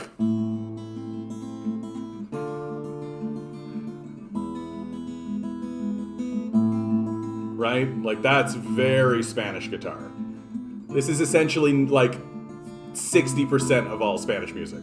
I retract it. I retract that statement. But like, it's a very, very... And you know what? I think ultimately that's why I don't care for this. I made a new song called The Cross Good Men Bear, and I think I don't care for that song as much as I care for this one, because this song has that same sort of quality of the Spanish stuff, but it's not... I don't know. Cross Good Men Bear felt very like... In the end, it felt very self-effacing. Or not self-effacing, but self-glorification. Love me a Spanish exquisite guitar? For sure, dude. For sure. For sure. Is there another tune? You know what? Let's play this one. This one's fun to play. This is a straight up Billy Ray Cyrus. Don't take my heart, my breaky, achy heart, or whatever. And take this job and shove it. I ain't working here no more. I was actually tempted while I was writing this song to include take this job and shove it as a line. But I thought, why tempt fate? Even though it would be cool to meet Billy Ray Cyrus. It'd be so super cool if Billy Ray Cyrus like sued me because I put like take this job and shove it in a song. I'd be like, sweet, I made it. I made it. All right.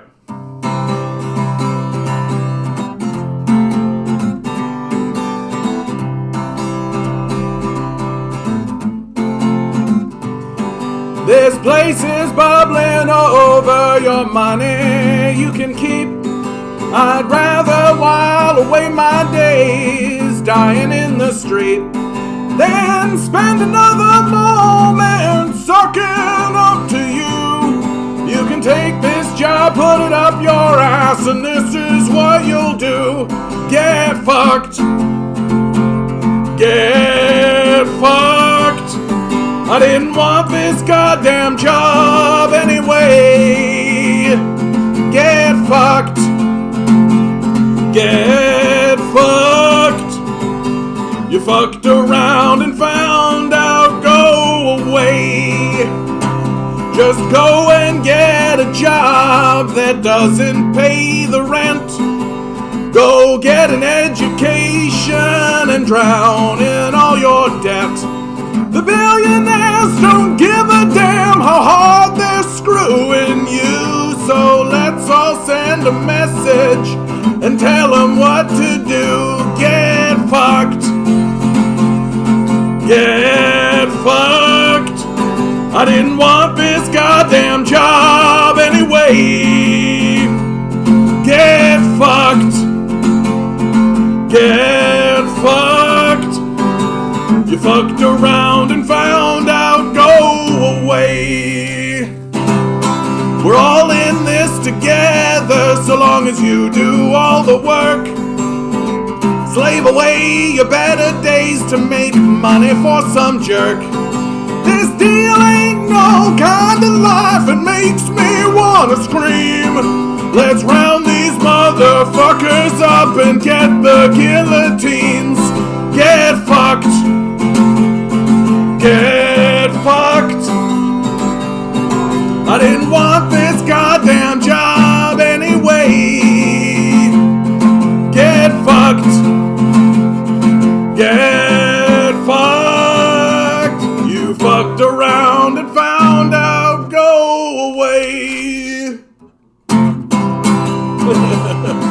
You fucked around and found out, go away. This song is so fun to play. I love playing that song. And just the idea of like a group of people like singing along, get fucked. Just get fucked.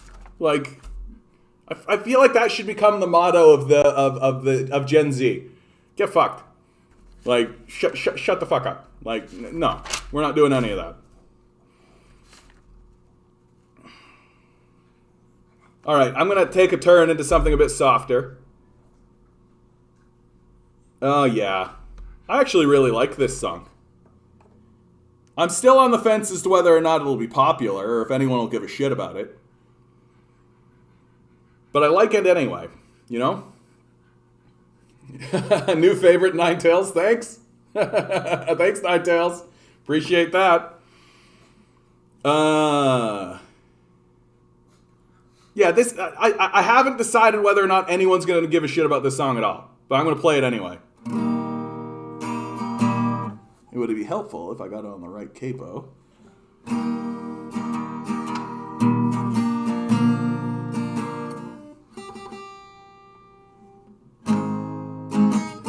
Nah, a little out of tune, but you guys will do it.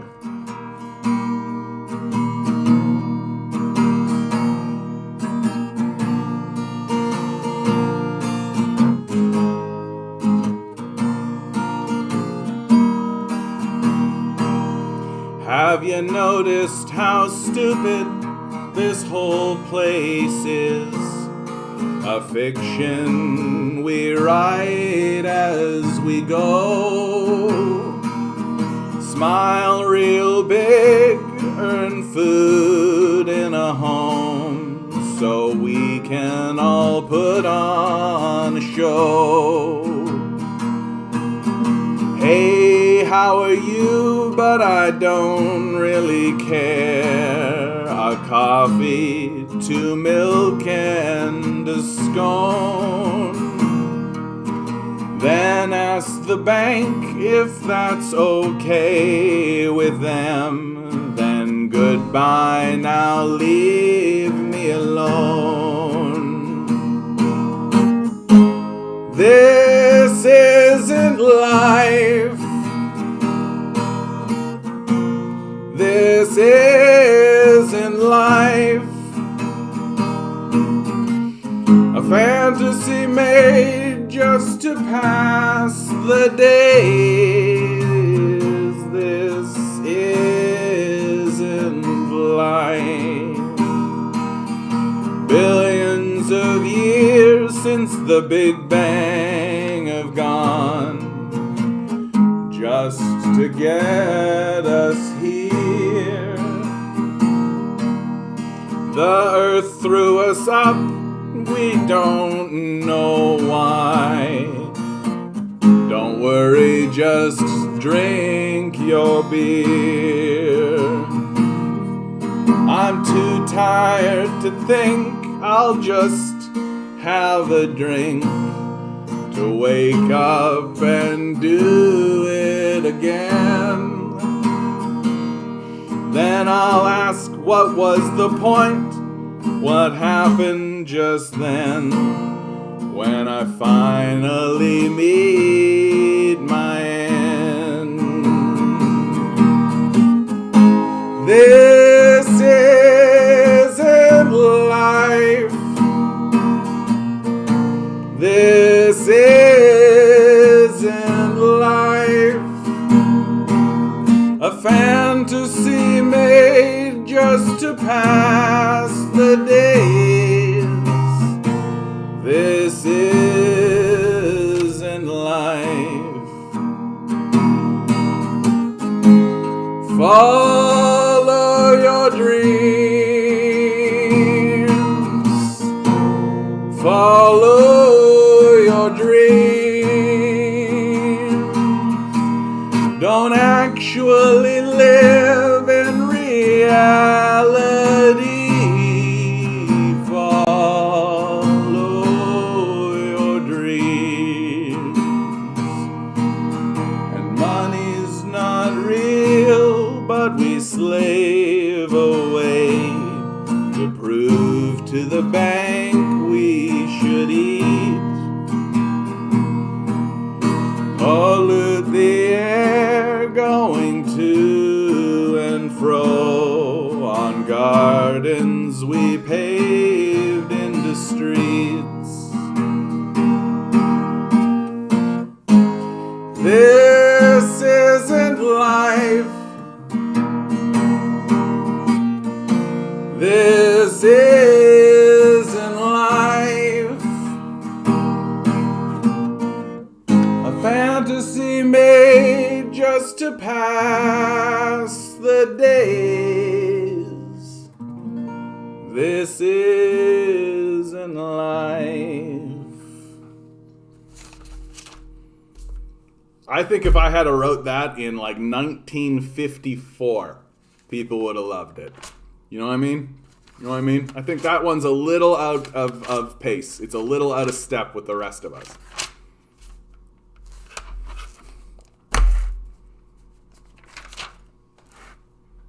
Doesn't matter to me, though. I'm going to play it anyway. These songs would be great in the soundtrack for an anti-capitalist film, maybe a musical. This is my hope, Major, right? This is what I'm talking about, is that we're starting to see, like, Squid Game, right? We're starting to see Parasite. It's only a matter of time until we get, like, a romantic comedy or, like, a romantic, a romance film, like Boy Meets Girl, based around this concept of anti-capitalism or the collapse or any of this kind of stuff. And I'm going to be there with these songs being like, here it is, right? Here it is. These are the songs that you need to put in your movie to actually make it successful. And they're going to be like, you're right, John. And I'll be like, thank you. And then fame and glory will shower upon high, and then I'll probably get shot or something. You know, or they'll get me with the cancer gun. Oh, I know, buddy. I know. Peanut butter. I don't think there's any peanut butter left, bud. I think that's the problem. I think the crisis that you are undergoing right now, Milo, the crisis that you are having is that the peanut butter has depleted, right? And I understand that you have a demand for peanut butter, but the supply is low, Milo, right? The supply is low. So I'm going to have to ask you to sell me your labor in exchange for this peanut butter. Fortunately for you, your labor includes being very, very cute. Yes, that's very right. Very, very cute. There you go, buddy.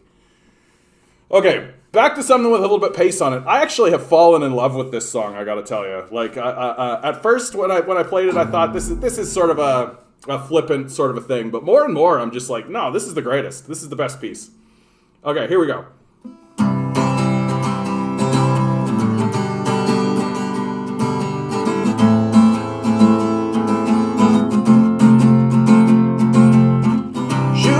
Man into space, gotta get ahead of the human race, and we're the lazy ones working at the end of your nukes and your guns, and we don't even care. Bring on the doom, light up this apocalypse, we'll be going soon.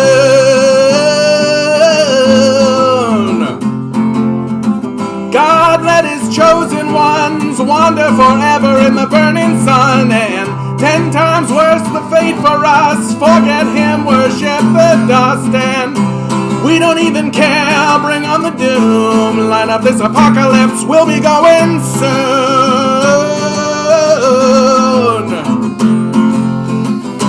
Baptize us with rising tides, never let us see what hides inside, and cover our sins with dollar signs. The fire will burn away our pride, and you could have done anything at all. You could have done anything at all. You could have done anything at all, and you chose this. We don't even care. Bring on the doom. Light up this apocalypse. We'll be going soon. We don't even care. Bring on the doom. Light up this apocalypse. We'll be going soon. We don't even care. Bring on the doom. Light up this apocalypse. We'll be going soon. We don't even care. Bring on the doom. Light up this apocalypse. We'll be going soon. Yeah, we'll be going soon. I give the song an A+, and I give my performance of that song a C. I like that song a lot, but boy, do I ever need to work on performing it. That was terrible. Thank you so much for putting up with that. Oh, I forgot about that song. Okay. I'm gonna play one more. I'm gonna play one more, and then I think I'm good. I've been playing for like a half hour already. Jeez, time flies. Guys, I gotta tell you, man, I'm so looking forward to, like, when they finally pull the switch on, like, opening up restaurants and stuff, and they can do live shows and stuff. Oh, man. That's gonna be nice. That's gonna be nice. It's gonna be nice to actually perform this stuff live in front of people who are gonna be like, Music. I don't know why that got me, dude. Hey, Loaf, how you doing? Music. I know, buddy. I'm laughing, so there must be ghosts. All right. I like this one. I think I need to go through this one and do a rewrite, but let's see what we think.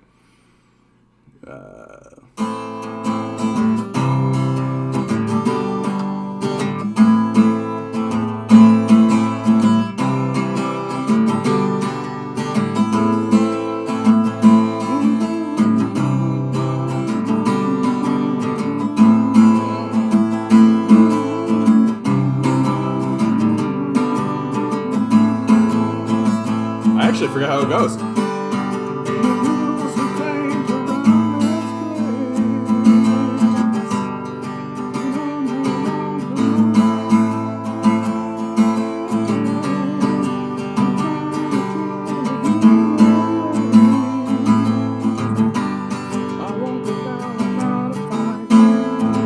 That's why I forgot the rhythm of this piece.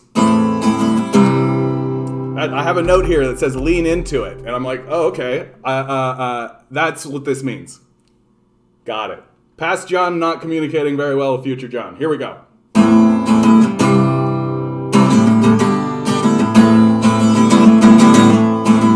There we go. Suited psychos sold a package of lies. Spun their stories and promised the skies. Now they're robbing us in front of our eyes. They get off watching your children cry. And the ghouls who claim to run this place, they don't know wrong from right. They're trying to kill the human race. I won't go down without a fight.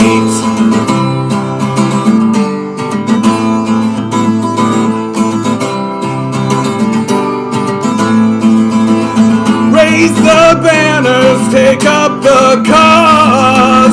Suicidal nations don't have any laws.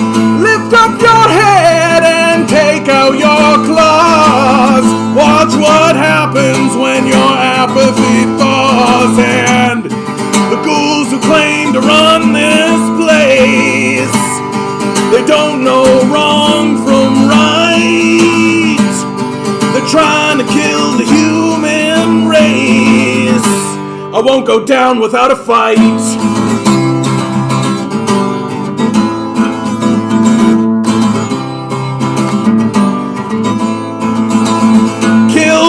Fascists break all their bones. Take everything away, don't leave them alone. Bury them beneath a mountain of stone.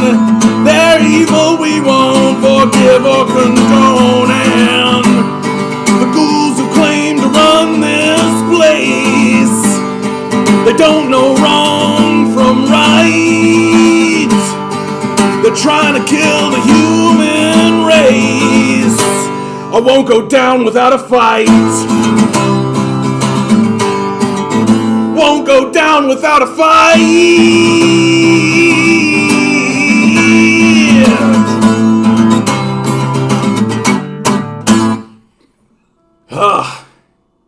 Imagine hearing this music coming out of a bar. I'd go into that bar. Major. You're just here to inflate my ego. Are you sure? Are you sure that this isn't my mom on some secondary account, Major? Are you sure? Fuck, I forgot how kick-ass that song was. Thanks for being consistent, by the way. Fantastic tomfoolery, whatever you say. All right. Okay, we're gonna close this section down. Oh, man. That was fun. God damn, that was fun. So looking forward to getting live with this stuff, man. So looking forward to that.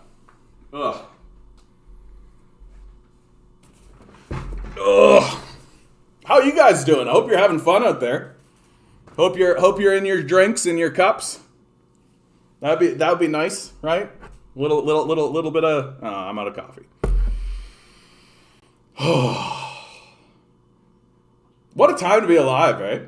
What a strange and odd and unusual time to be here in the world. Like, just like we have everything we need. We have all of the goods and all of the services and all of the stuff that we could possibly need, right? We even have like new ventures to explore. Like, there's all kinds of crazy stuff we could be doing. But nah, we need 10 billionaires. Like, I think that's what makes it so frustrating. That's what makes it so frustrating for everybody. That, like, this plane of reality could be so nice. Like, it could be so nice, right? Like, the new people who spawn into the reality, right? The new people who come down or who come into the reality, they could just experience a lovely place full of gardens and all the food they could need, and their lives could just be about philosophy and science and exploring like the bottom of the ocean, exploring the stars, right? Discovering more and more the connections of what makes life life, and figuring out, digging into the quantum energy, creating quantum computers, right? Opening all kinds of wonderful stuff. And instead of that, we've got 5 billionaires. Like, how annoying. How annoying. Like, how fucking annoying. I would love to be part of a society that was just like building things and creating stuff and allowing artistry to flourish and saying to its students, hey, study study this stuff and here's a pursuit that you'll be able to, like, the catastrophe of the free market to the students is so obvious. Most students don't use the degree that they graduated with. Like, that's a catastrophe. That's a social catastrophe. Like, literally the only thing other societies have had to do in order to overtake us is make sure that the people who are studying stuff can continue to utilize those studies. That's it. Literally it. Like, oh, you're studying X? Well, then X will continue along that trajectory, right? And we assume that it is valuable and worthwhile to our society because it is worth studying, right? Like, imagine, straight up, our culture has literally denigrated the humanities. We literally said, of the pursuit of studying humanity, nah, not worth a thing. What do you think's gonna happen? Like, what do you think's gonna happen? We're just an annoying culture. We're just such a... Because we haven't actually gotten much farther than just like, I'm a big tough man. I'm tough, I'm bull. We're literally just like a silverback gorilla in the jungle, just being like, yeah, well, I'm the biggest and the strongest. I'm big and strong and you can't say no to me. I'm big and strong. My freedom. That's where we're at. Like,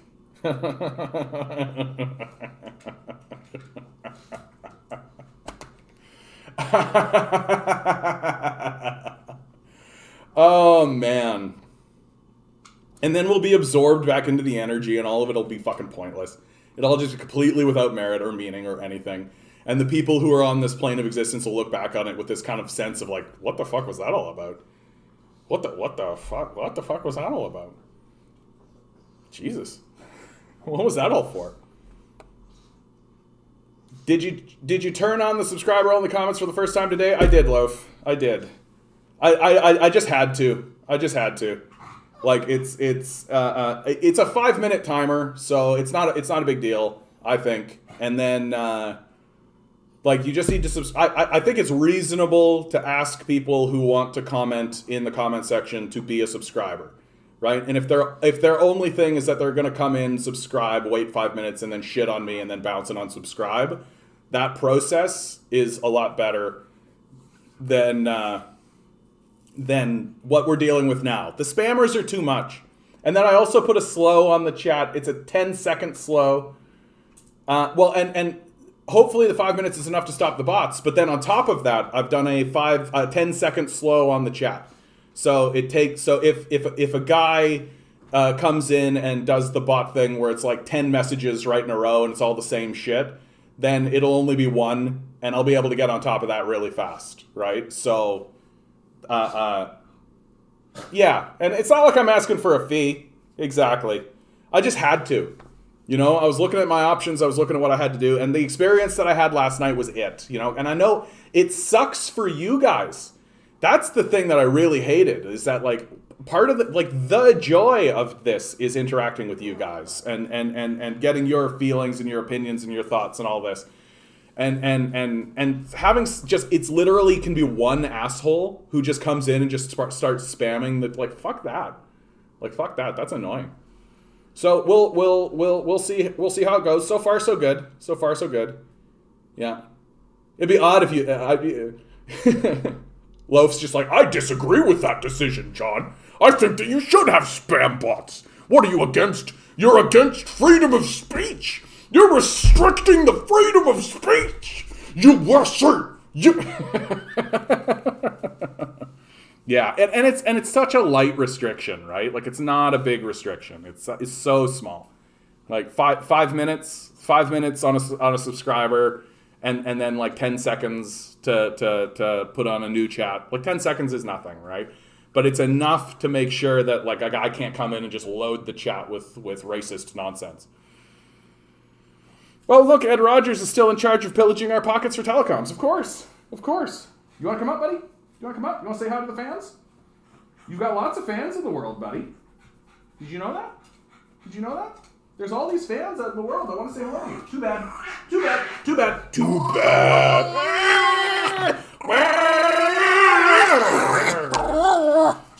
That's right. Assert yourself.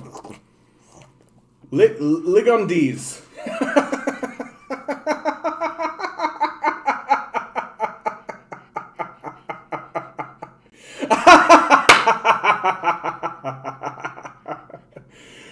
Well done, sir. Well done. And you made me say it out loud. Good. You won the internet today. It was all you. I don't think I've ever seen you in the chat. Good to see you. Hope you're here to contribute.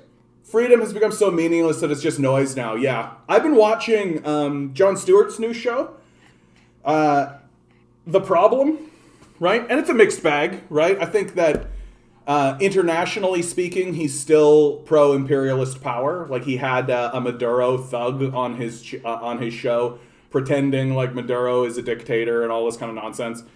And like, didn't talk at all about the sanction regime that's been placed on Venezuela. Didn't talk about any of that. It was all just like, Maduro's a dictator. Clearly he is. Look at what's going on. Like, yeah, there's like a sanction regime. They're like invading the country with like Marines in order to try and assassinate this guy. Like, what do you think is happening, dude?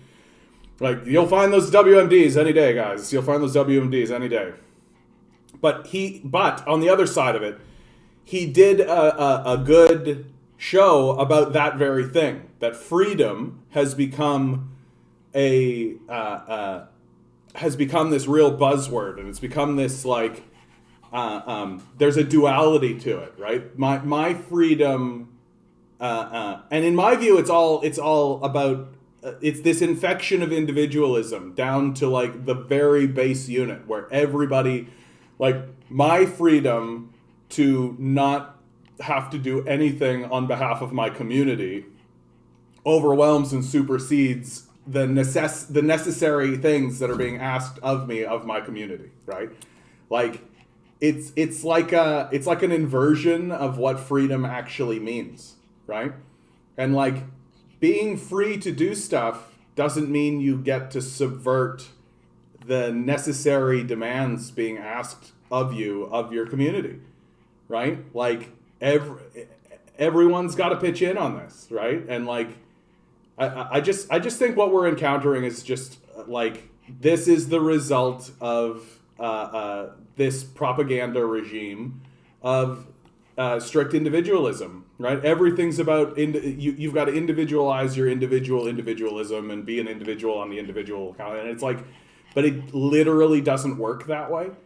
And what we're actually seeing is that cultures who believe that it's all about individualism and it's all about the individual kind of thing, when something happens that requires community effort and requires community movement, you're not able to, right? That you fall into just like total calcification and you can't actually move or do anything, right? And what's so dumb about the way that these guys are thinking is that, like, these guys view government as a problem as opposed to an extension of the society, which is what a government actually is, right? Any government that exists is an extension of the society it represents. Like, and I believe that to be true regardless of the structure of that society, by the way, or the structure of that government, right? Like a totalitarian dictatorship is a representative of the culture and the society that spawned it in as much as a democracy is, right? And and so if you're a bunch of individuals believing that individual freedom is the individualism, then the only time you get into power is to dismantle things that are for the benefit of the community. And so it just makes you weak. It just makes you unable to actually operate on the world stage in ways that are meaningful. Of the things Stalin wrote, one of the best was the explanation that under Marxism, freedom for the individual is dependent on freedom for the society as a whole. Exactly. But it's exactly the truth. Like, you can't espouse a message of freedom. Like, if all you're doing is espousing freedom for yourself, you don't care about freedom, right?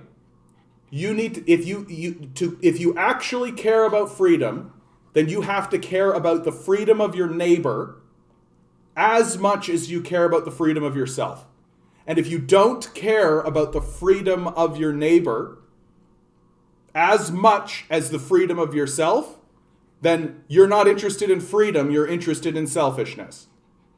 That's it. And I think what I just said there is an intrinsic truth. You have to care about the freedom of your neighbor at least as much as you care about the freedom of yourself. And the freedom to be safe from a deadly virus certainly matters more than your freedom to spread that virus around. Right? Like,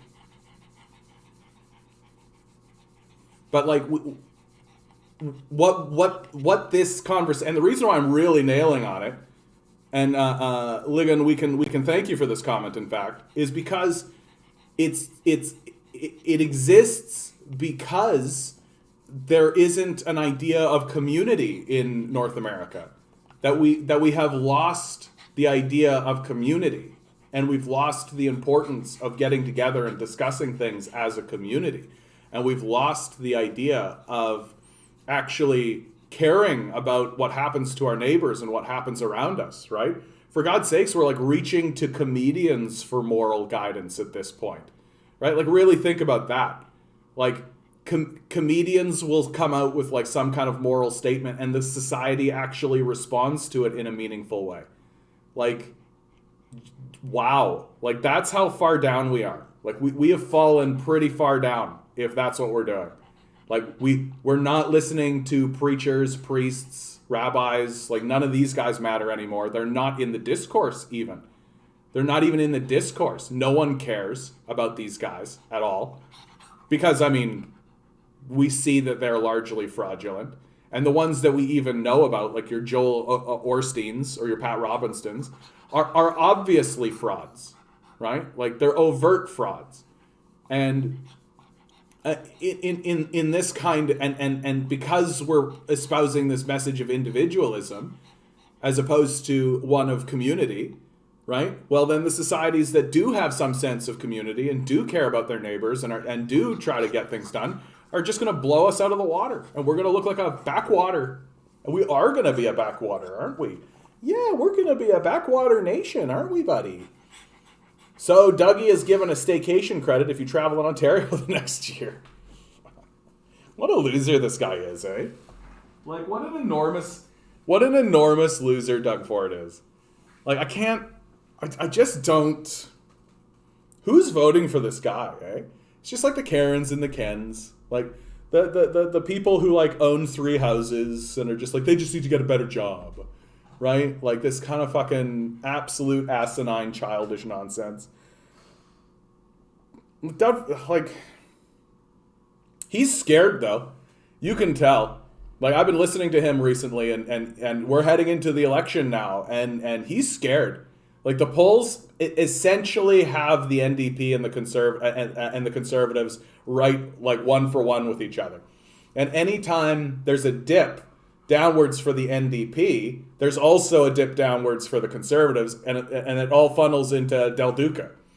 Because there's still a contingent of Conservatives who want to wave a little pride flag while doing it.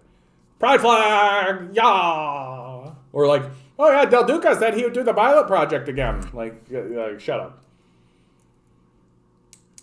1,000 each or 2,000 for... Hold on. What the... Okay, Ruth.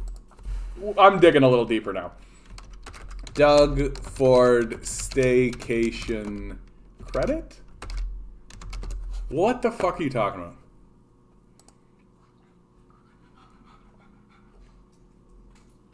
Home for the holidays, that's the thinking. Staycation tax credit. Of course, it's a tax credit.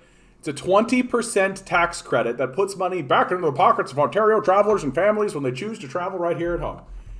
So literally, he's going to give money to rich people who are on vacation. Allows Ontarians to claim up to 1,000 for individuals or 2,000 for families.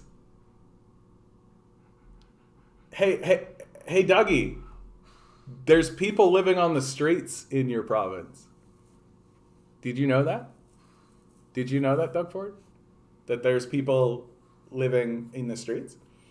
The move, which will cost the provincial treasury an estimated $270 million, can only be used for leisure trips, not business travel.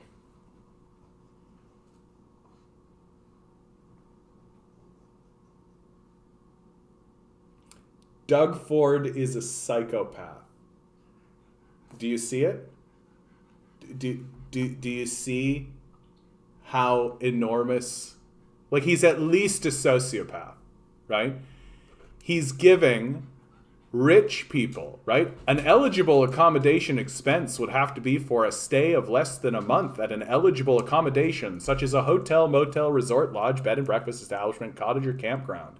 And because it's a tax credit, right? So it only really matters to the people who are actually paying taxes. So wealthy people, right? Wealthy people. People who are in a tax bracket where this would matter. It has nothing to do, like if a poor person goes to a hotel, motel, resort, like the man just scrapped together a bunch of coin, well, it doesn't matter because they don't pay tax, right? So he's taking $270 million, and instead of helping people who are literally homeless, instead of helping people who are in poverty, who can't actually get their bills paid or anything, he's going to give it to rich people so that they can go have a vacation. Wow. This is the biggest I don't give a fuck move I think I've ever seen from a politician ever. I can't think of a bigger I don't give a fuck move. Can you guys think of a bigger I don't give a fuck move than this? Right? Is there a bigger one? Than literally like $300 million for rich people so they can go to a bed and breakfast. Wow. No, and no wonder people support Doug Ford, right? Like if I was some rich, disassociated Karen I'll be like, oh wow, $1,000 so that we can go. Let's go to that bed and breakfast over in the way that we can. Doug Ford is giving us $1,000 so we can do it. Like, yikes. While Trudeau takes GIs from seniors who took CERB because they couldn't work during COVID, yeah. Like the nickel and diming that the Trudeau administration is starting to inflict on people. The nickel and diming about all that kind of bullshit. Like, they'll pay a bureaucrat more than the money they'll actually get from doing it, but they'll do it anyway because fuck those poor people, right? George Bush and the paper towel? I don't think I remember that. George Bush and the paper towel. Doesn't that sound like a really great... it sounds like a great name for a children's book. George Bush and the paper towel. No, I don't. I have no idea what you're talking about. Towel snapping the press, Bush's journey now. No, I don't know. I love how the efforts to save capitalism from collapse amount to bring money from a different local capitalist pyramid scheme and spend it in my capitalist pyramid scheme. Exactly, man. Exactly. Man, I really hope that those billionaires who have offshored their wealth will actually turn around and put it back into our economy. Wasn't it supposed to just trickle down normally? People were just supposed to invest it, right? Like, what a total disaster. Like, what a total fucking disaster. Who knew that rich people would just hoard it? Who knew? Like, no one during this period of time stood up and said, what's to stop the rich from just keeping their money? Well, the goodness of their heart, of course. What the fuck? Like, what the fuck is wrong with you? Like, there's something wrong in your brain, man. There's something wrong going on there. Oh my God. Ruth, this is what I'm going to be talking about tomorrow. This is the subject of tomorrow's video. Unbelievable, dude. Unbelievable. This is shocking. Like, this is shocking. $270 million while cutting $500 million from the education budget, right? So he cut $500 million from the education budget to give the bulk of it to rich people so they could go on vacation. Meanwhile, there are literally homeless people.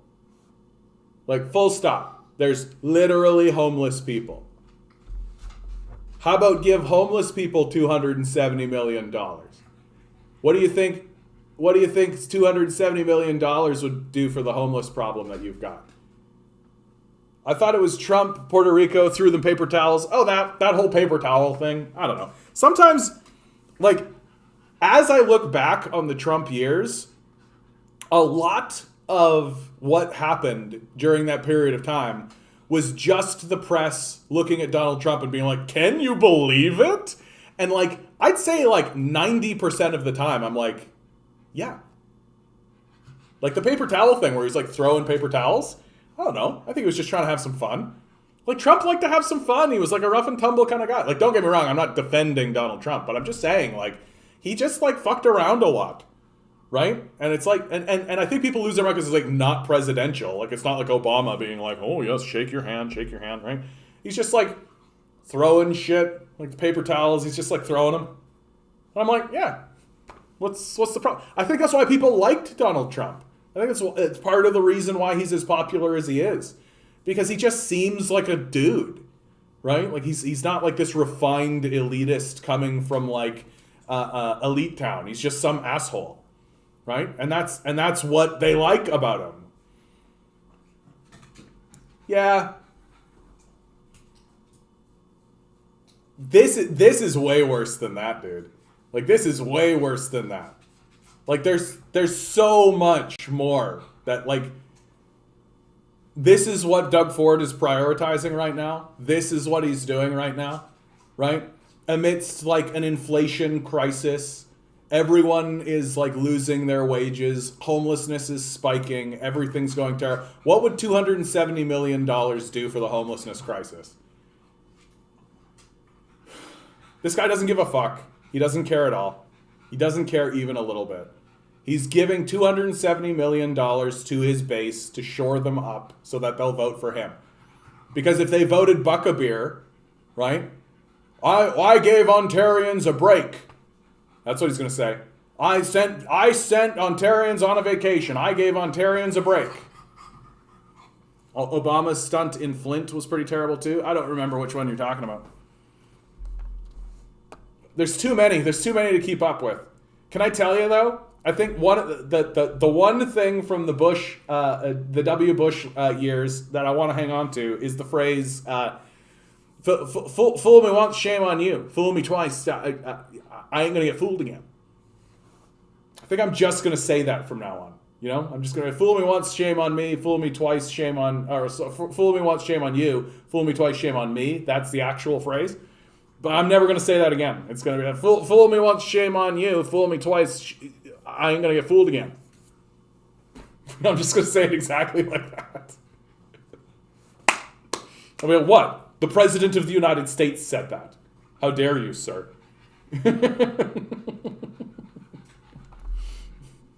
This is so fun. I cannot believe this, dude. He drank like a sip of water instead of declaring an emergency. Oh, yeah, I remember that now. Where, like, these people are scum, man. They're scumbags. They're just unbelievable scumbags. Ugh. Yeah, I'm going to save this one. I'm definitely doing... Tomorrow's video is about this. Because, like, wow. This is shocking. Like, this is shocking. Oh, yeah. You know how Facebook is trying to change its name to Meta? Right? Well, guess what, guys? There's a company who already has the name Meta, and Facebook stole our name and livelihood. Here's a letter talking about how Facebook just stole the name. Facebook! Aren't they great? Isn't it great that billionaires exist? Isn't that great? Ha, ha, ha, ha, ha. He's got to fulfill his promises to his donors before we fire him. But that's just it. Like, he didn't make any promises. Like, that's the thing that's so funny about Doug Ford, man. Like, literally, what were his promises? Lower hydro, which he's failed on, right? He couldn't possibly have done anything about that without confronting the capitalist death cult, right? Buck-a-Beer, which he, like, technically got. He actually, like, it and it's so funny how the Buck-a-Beer thing worked. He had to subsidize the Buck-a-Beer thing so much that it's actually going to cost people more than the cost of just regular beer, so that he could technically get some beer on the shelves that you could buy for $1 Like, it was so fucking stupid. But I just imagine, like, the rural hick type being like, yeah, Buck-a-Beer. Yeah. Polls indicate support for from 8-1 against to 3-1 in favor between 2011 to 2021. No shit. Wow, a policy that actually works and is actually popular? Oh, no kidding. And that's just the Americans. Like, not that a basic income is going to happen, right? Like, ugh.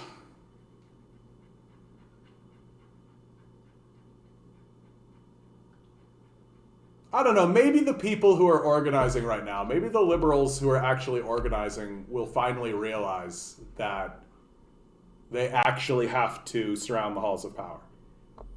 Right? Like, maybe they'll actually get that that's what needs to happen. Who knows? Right now, they're all just being very polite. We'll just do another stern letter writing campaign. That'll do it. Yeah, we'll write another sternly worded letter. That'll do it. Oh yeah, I love this. If the boss makes $1, I make a dime line was real, Amazon workers would all have $19 billion. If the boss makes 1,000 and gives me a cent line was real, Amazon workers would all have over $100 million.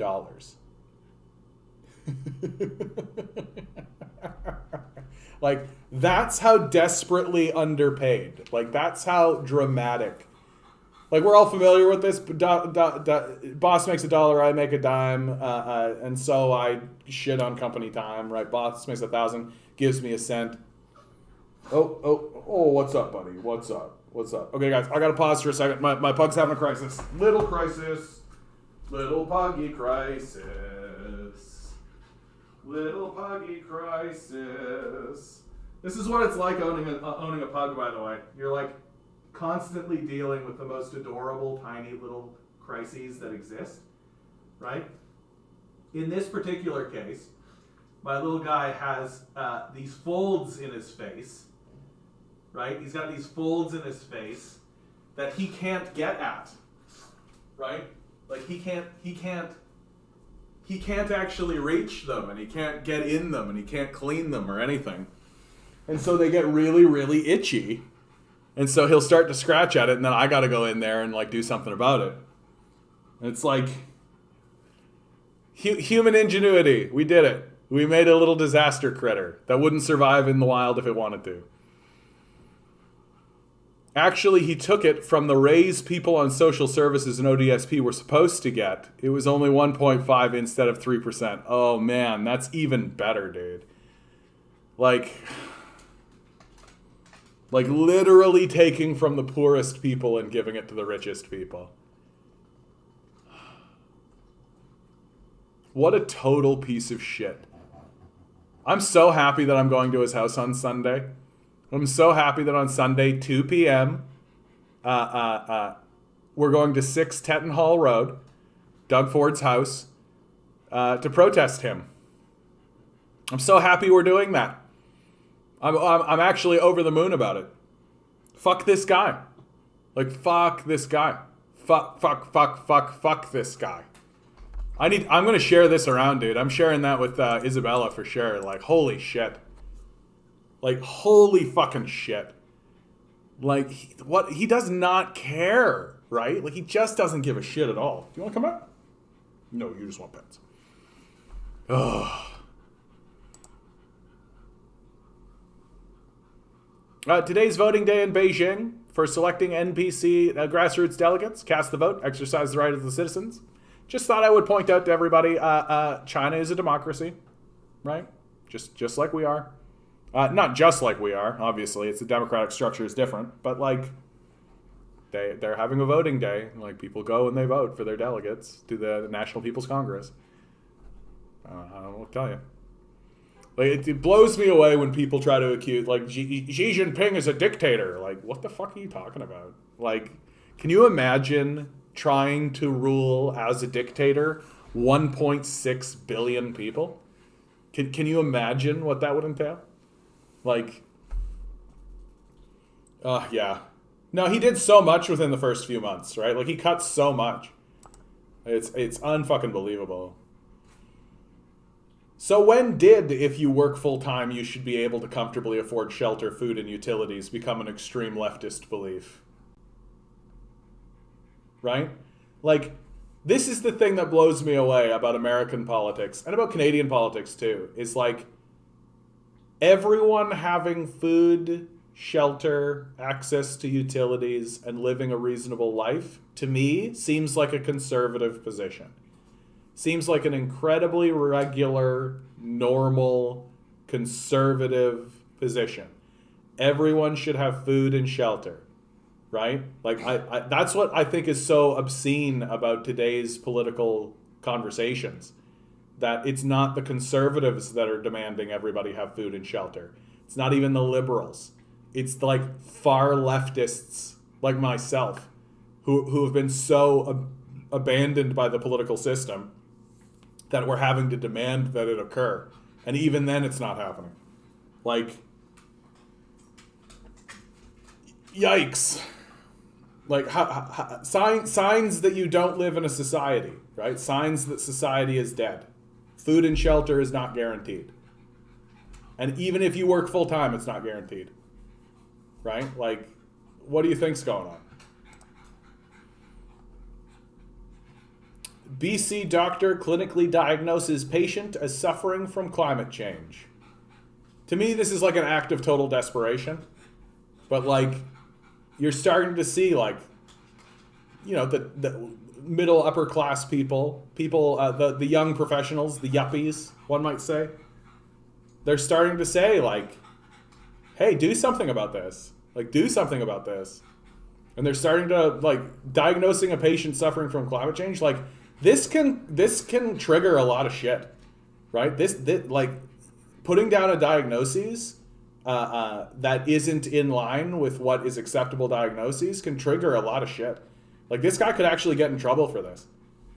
Like, during my time as an assistant funeral director, I realized that they can't actually say cause of death old age, right? That's not actually a cause of death.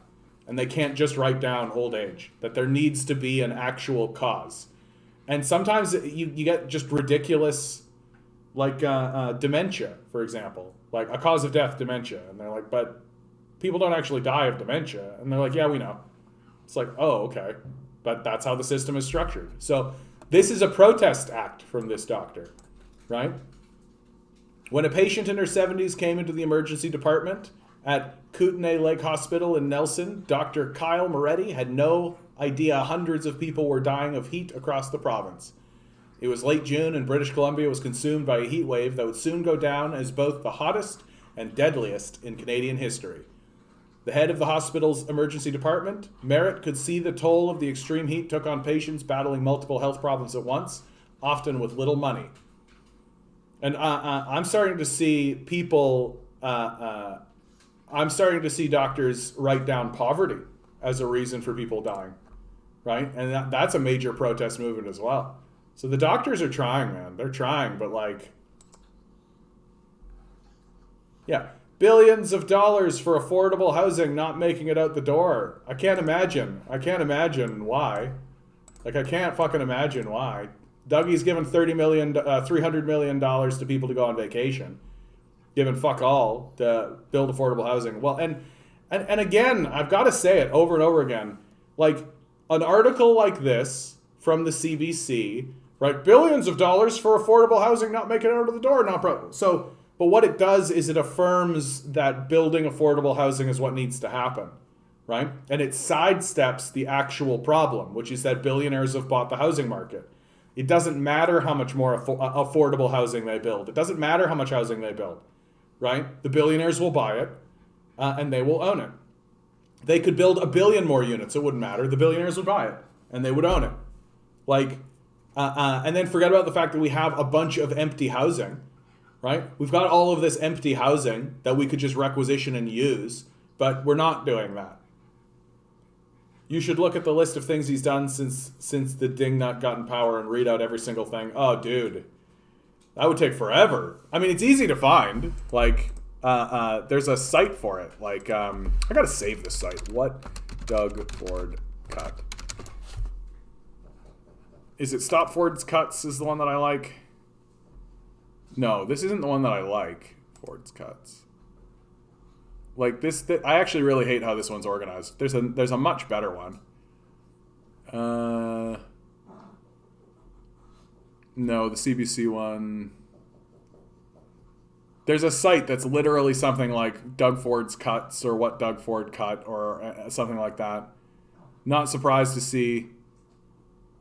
I found it once and it was so good and comprehensive, and then I completely forgot to actually save it, and I've lost it since then, and it's so annoying because it was super, super good. Well. But like still, maybe it's the Ford tracker. No. Spewed xenophobic anti-immigration statements. Maintained oppressive 1% wage cap. Protested mother of autistic son, right? Like, refused to acknowledge. Insulted many frontline workers. Ejected PC MPP. Accused of holding double standard. Delivered stunted, uninspired throne speech. Like, just one big fuck you after another, right? And like, if I were to sit down and actually read through all of these, dude, it would be like what the show became. Because, like, there's just, like, a sea of nonsense from this administration. Like, it's going to take us, like, 40 years to recover from Doug Ford's And it's not incompetence, right? Like, that's the thing. I hate it when people call it incompetence. It's super not incompetence. Like, he knows what he's doing. He's well aware that he is throwing people into the streets. He's well aware that he is ensuring that disabled people will suffer and die. He's well aware of that.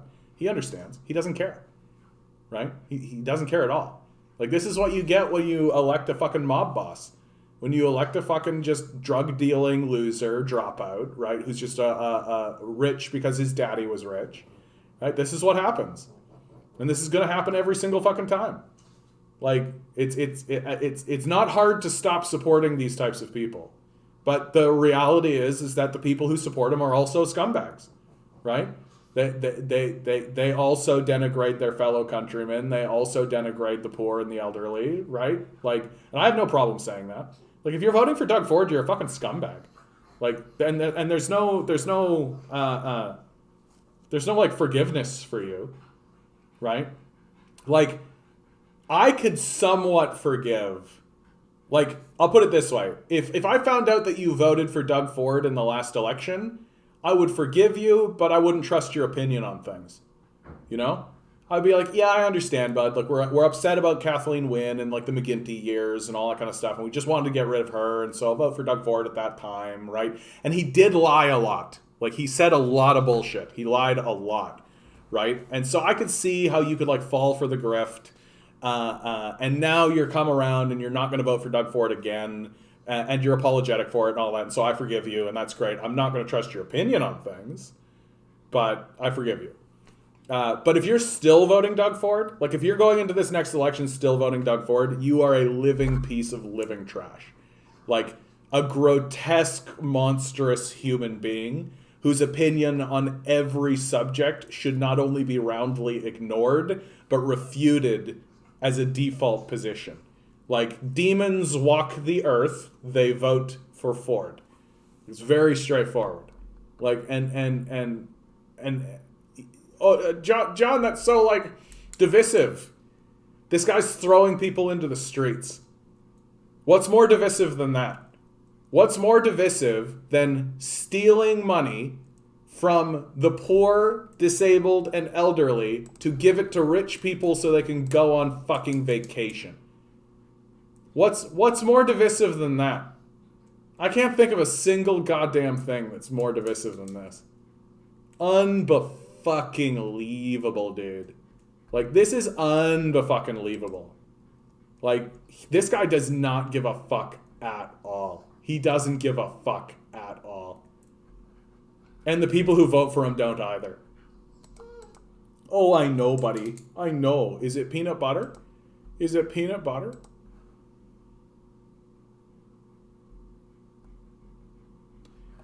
Yeah, a Pentagon review concludes that the U.S. drone strike that killed innocent Kabul citizens and children in the final days of the Afghanistan war was not caused by misconduct or negligence.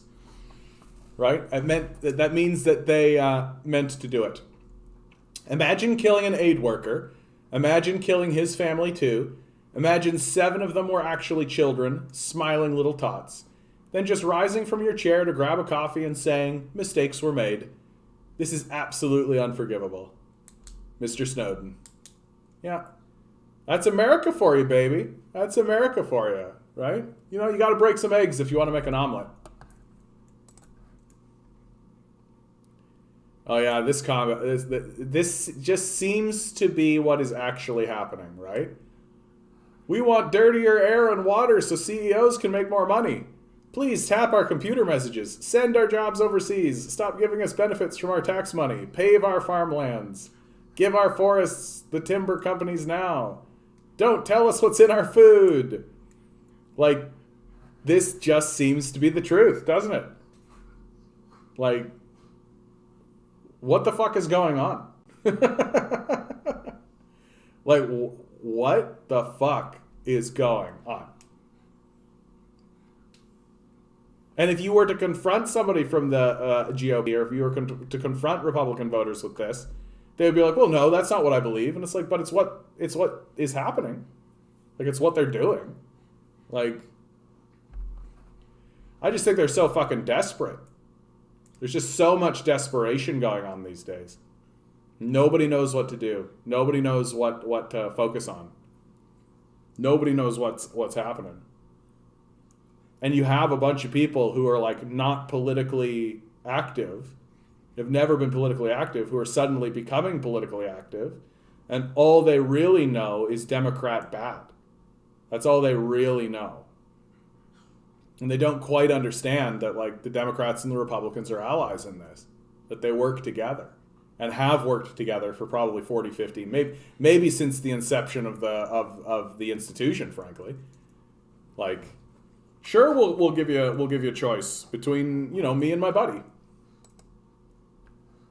Oh yeah, this is incredible what happened here. Large company filled with overworked and underpaid employees decided to do a Squid Games themed team building day in an apparent lack of self-awareness. No one seemed to notice the irony that the contestants are victims to a dystopian capitalist society and are out for themselves, not the team.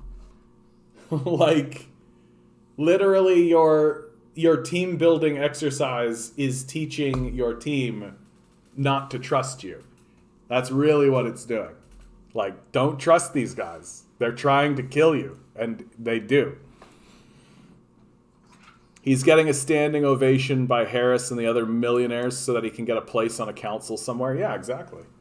No, I mean, like, I wouldn't be too surprised to find out that Doug Ford has been consulted several times by Mike Harris. Because, like, Mike Harris was also a disaster for Ontario, but he made a lot of money for himself, right? He made a lot of money for himself. Right? So if all you care is make money for yourself, then Mike Harris, the way that he did it, is exactly the way to do it. Like, exactly the way to do it. Just unbelievable. But this is naked, right? Like, this is naked. Like, it's all that it can be. It's unbelievable.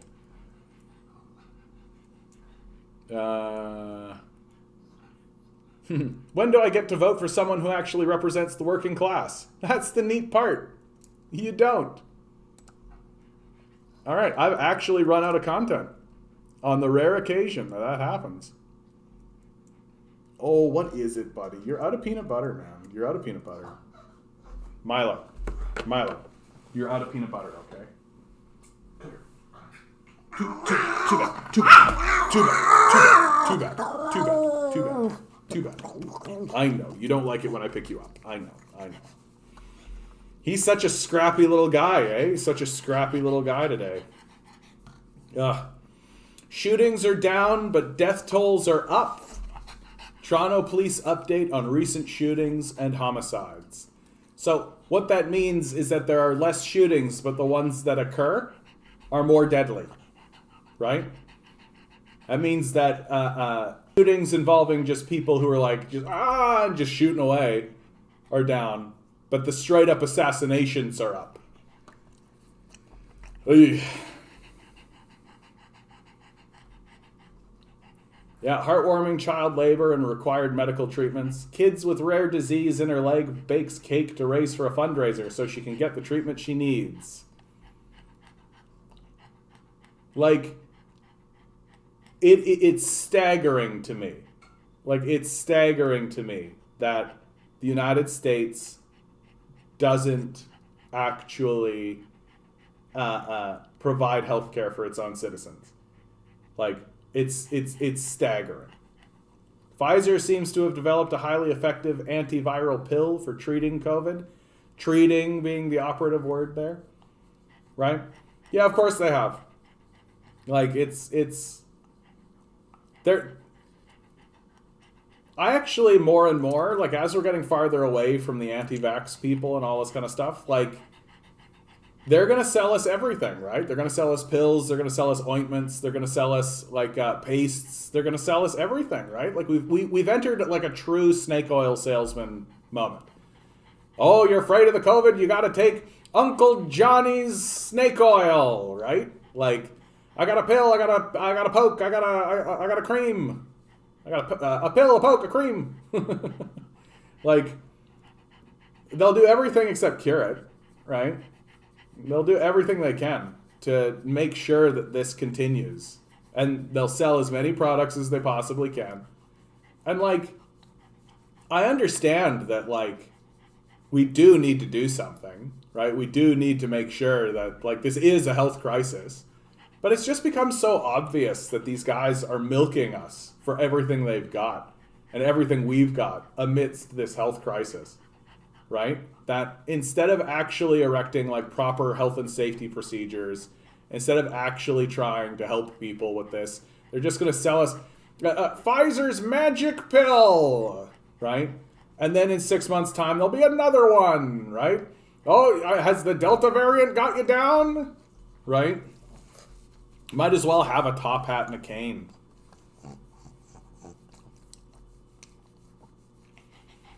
BC announces logging deferrals for 2.6 million hectares of old growth. That's actually some good news. I could go for some good news. What do you guys think? Some good news? Following the release of old growth technical advisory panel findings, the BC government is deferring the logging of 2.6 million hectares of old growth. The province is consulting affected Indigenous communities about the deferrals and future management plans. That's actually good news. Look at that. Protest works, guys. Protest works. Are they even going to mention the Fairy Creek? Are they going to mention the Fairy Creek protests? Oh, here we go. The deferrals follow the biggest case of civil disobedience in Canadian history, and the BC NDP is already facing criticism from industry representatives and opposition. So the psychopath class is, of course, upset that we're not clear-cutting old-growth forests, right? Like, if you wanted to make a whole bunch of money clear-cutting these old-growth forests, then you've got some complaints. According to Susan Yurkovich, president and CEO of the BC Council of Forest Industries, the deferrals could result in the closure of between 14 and 20 sawmills, you guys. Oh. Threatening approximately 18,000 jobs. You see how they immediately take hostages, right? Immediately take hostages. We're going to impoverish 18,000 people if you don't let us clear cut these forests, right? Like, why are we allowing these psychopaths to have control of any section of our economy whatsoever, right? Like, that's capitalism 101. That's the first thing they do. Take hostages, threaten the livelihood of 18,000 people, and ensure that the politicians are like, oh, our hands are tied on this. We can't possibly just provide support for those 18,000 people. We can't possibly do something like, I don't know, pass a basic income to make sure that if people who are displaced from their jobs still have access to enough money to be able to pay their base bills, their base necessities. Now, you can't do that, right? That's not possible. No, you immediately have to threaten to impoverish 18,000 people if you can't clear cut old growth forests, which are the number one thing we need to fight climate change. Like, yikes. Yikes. It is unfortunate that a panel has advanced their recommendations without due consideration for the impacts on the people and the communities who depend on the forest, especially a small portion, 2.6 million hectares, for their livelihoods, right? Hostage taking. It's just hostage taking from the psychopath class. Despite emphasizing Indigenous involvement during the announcement, the BC Green Party highlights a lack of long-term planning. Deferrals are important, but they must be paired with significant funding. This is what you're saying, I think, pissed off. Deferrals are important, but they must be paired with significant funding and informed by a long-term vision for the paradigm shift that is necessary if we're going to truly manage forests for ecosystem health in BC. Yeah, I think that's accurate. Yeah, a deferral is just a kick down the can, right? Like, and it could, just a stall. You're right about that. Questions remain about funding for transition programs, and there's a lack of clarity how these deferrals will lead to meaningful protection for forests and communities. Like, but let's take the win we can get, right? A deferral is still positive. It's still, while yes, it is a stall. Yes, it is kicking the can down the road, right? It's better than what was happening before, and it's showing that the Fairy Creek protests are working, right? It's showing and giving credence to what have I been saying the whole time? Protest, strike, surround the halls of power, get onto the streets, fight back. It works. How do we know it works? Because it works. It just occurred to me how much of a money-making machine politics is. MLAs have a week break every long weekend, and they get paid for the weeks they are off. Meanwhile, minimum wage workers don't. Yeah, of course. No, and it's always been that way, dude. It's always been that way. I'm so disappointed at how openly useless the legislature are unless the individual party is in power. Getting paid $180K a year to sit around and do nothing. Yeah. Save the gerbs! Gerbs! Gerbs! It's communists for conservatives saying jobs. They took our gerbs! It's a South Park reference. Or a Strong Bad reference, if you know who Strong Bad is. Gerb! Yeah, good gerb! They took our gerbs! From the Toronto Star, restaurant prices could see double. Yeah, we were looking at this one, right? But it isn't actually, Vince, because they are greedy, right? They actually specifically spoke with a person who raised his wages, right? The reality is that like inflation and price increases are causing huge problems, right? It's causing huge problems across the board. Like the complete mismanagement of our economy by our owners, and we've completely entered the extraction phase. And so even like wealthy restaurateurs are starting to see it because the extraction is getting so aggressive, right? And it is extraction. There's no other word to call it. We need to give these forest citizens status like the river in Quebec. Yeah, good idea, dude. Am I the only one that can't get that beard in higher resolution than 480p? I don't know what you're talking about, dude. I'm excited for the new... There's new South Park movies? How exciting. Strong Bad Techno. I say, hey, there, for who buka. I say, hey, there, for who buka. Everybody to the limit. Everybody to the limit. Everybody say, for who buka. Yeah, Tom, you know what I'm talking about, bud.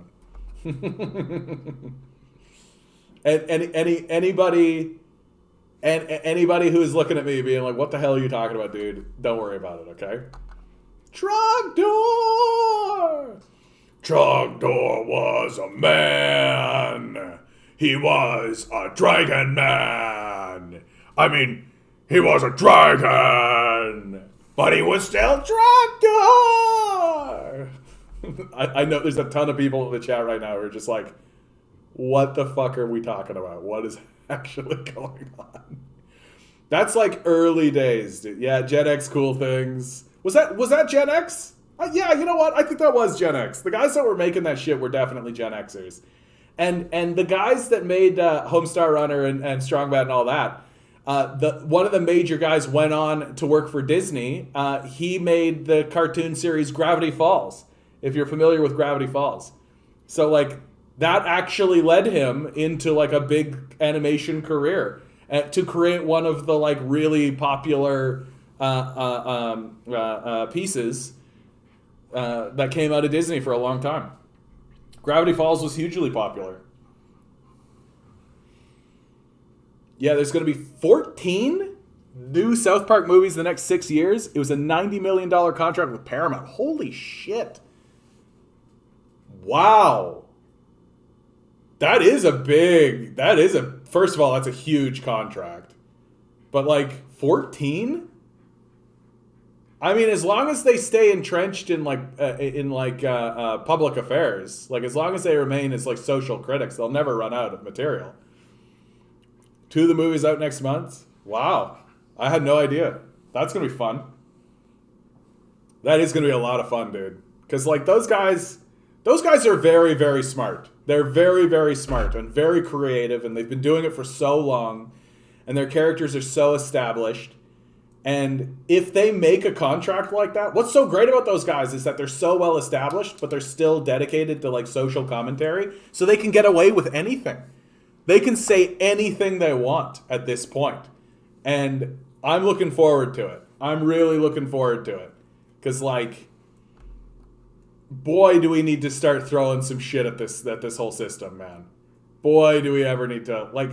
And sometimes, like, they're not 100% on it all the time. Like, I thought that their critique of Donald Trump was kind of lame, honestly.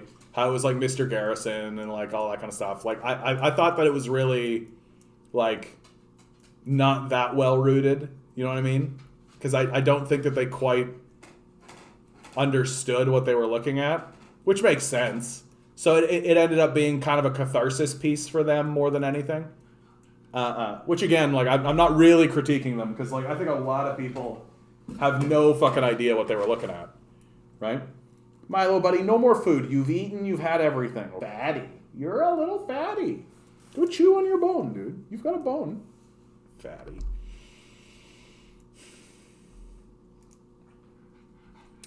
BC NDP to make annual subsidy for political parties permanent. 1.75 per vote payments to be indexed to inflation. See, they can index things to inflation. Huh, why don't they index the minimum wage to inflation? They'll index the amount of money that they get, that political parties get per vote to inflation. Oh, isn't that funny? Hey, guys, should we index the amount of money we get per vote that person votes for us to inflation? Should we index the minimum wage to inflation? Oh, I don't know.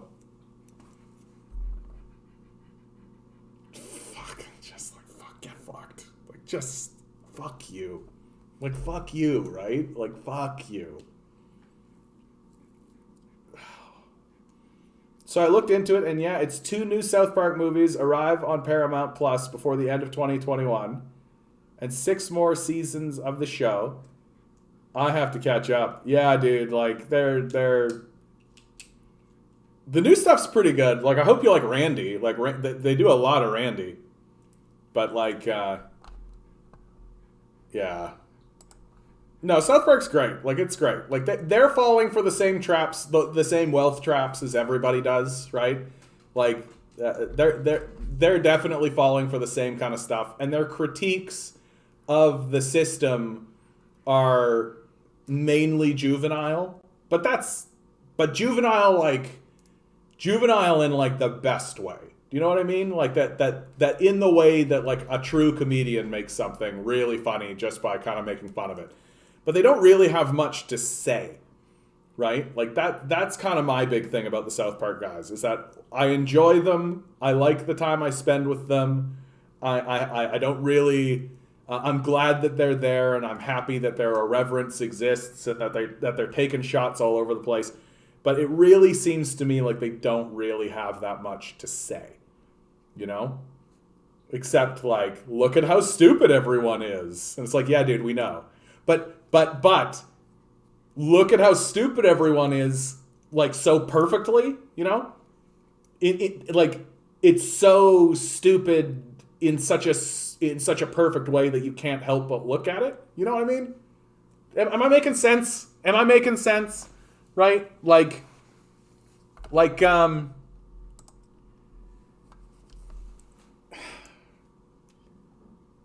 when you watch Evel Knievel go off a ramp, right?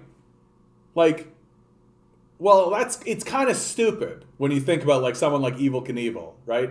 Or like the Jackass guys. It's like, oh, they're just like hitting each other and doing stupid shit, but they're doing it so well, right? So this is the lesson that I think I'm trying to lay out there for all of you, right?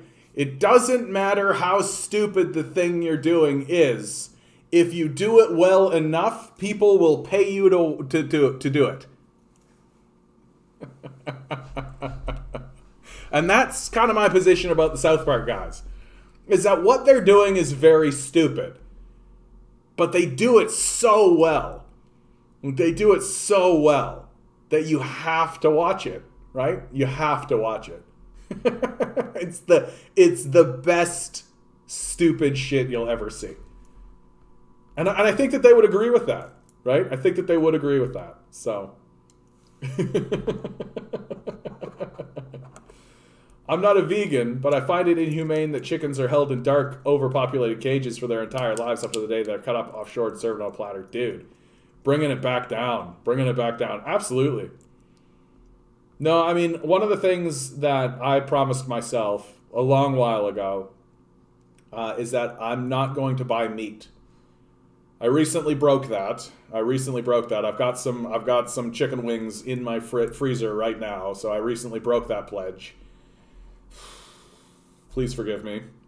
But that's kind of what I try to do, is I don't buy meat for my household. Like if somebody gives me meat, or like if we're out and there's like a meat dish or something, fine, like that. We're all trying to do what we try to do. But I just think if everybody just stopped buying meat for their household, that would have a profound effect on what was happening. And again, this all flows into the same conversation of like you as an individual versus the corporate kind of position and all this. I completely am with you, dude. Like, it's unnecessary. It's just completely unnecessary. Like, why do we got to do it? Like, why do we fucking got to do it? Yeah. Ugh. Man, I want to watch some South Park now, man. I need that stupidity in my life. Oh, mink farming phase out planned in BC. Who knew? Obtaining Johnson & Johnson doses as it works to vaccinate the holdout. Yeah. I don't go too deep into the vaccination talk because I think there's just so much going on. There's so much going on. Democrats, nothing. Progressives who yell vote blue no matter who. Yeah.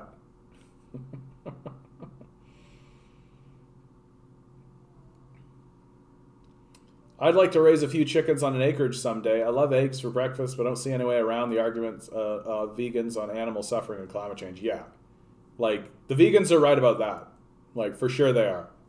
Like, there is a direct connection to the animal suffering as well. Like, we're literally, like, clear-cutting Amazon forests to grow food to feed these animals, right? Like, it's become about gluttony, right? That recently I studied the 7 deadly sins, right? Because I think people forget that the 7 deadly sins, that greed and gluttony are different, right?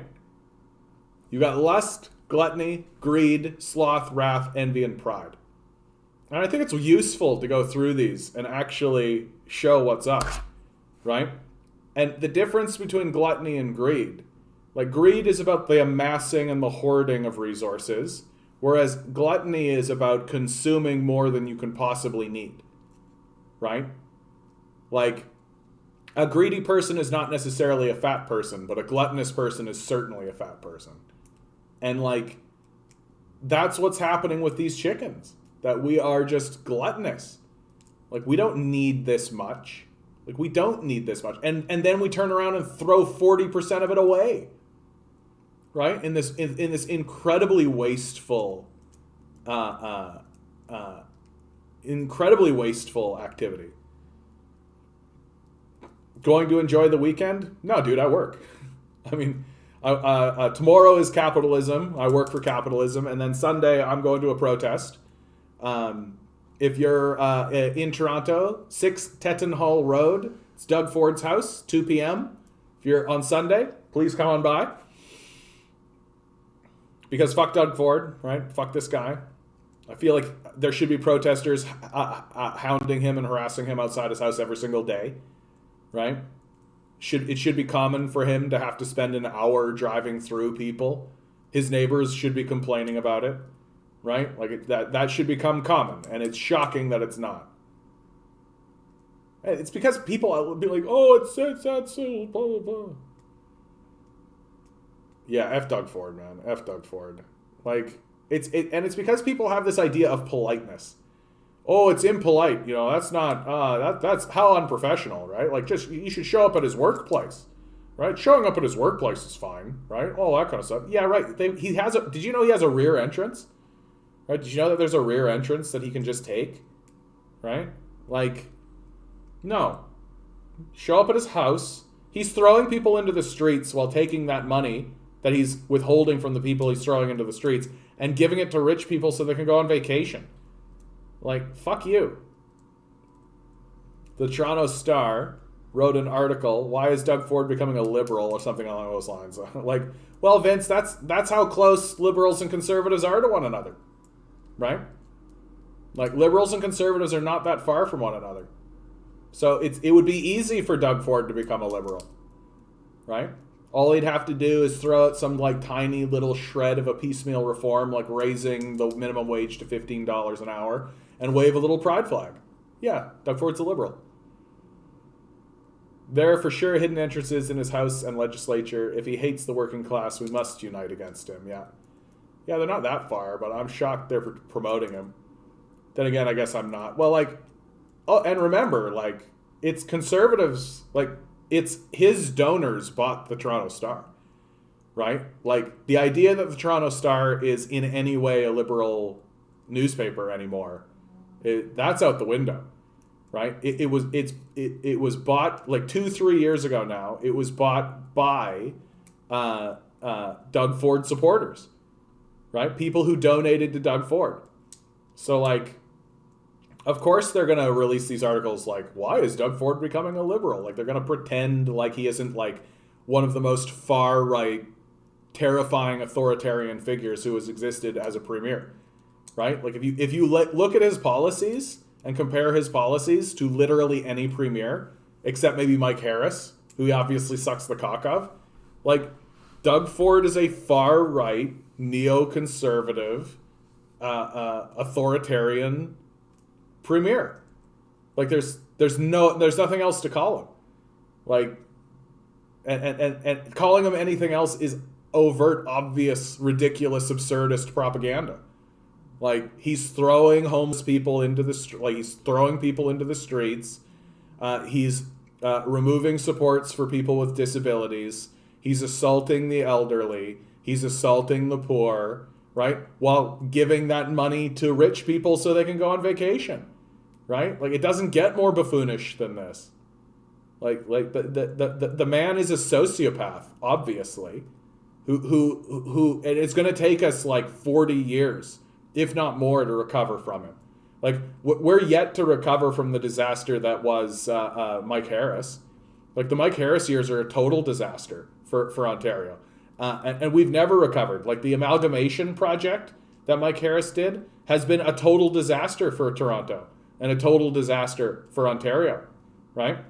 And if you don't know, like, what the amalgamation project is it was taking the city of Toronto and all of the surrounding area and creating the GTA, the Greater Toronto Area, and then streamlining the electoral process so people had to take in more constituents and all this kind of stuff. And it ends up costing us more when Mike Harris was like, it'll cost us less. But it was obviously about making sure that developers had access and citizens didn't.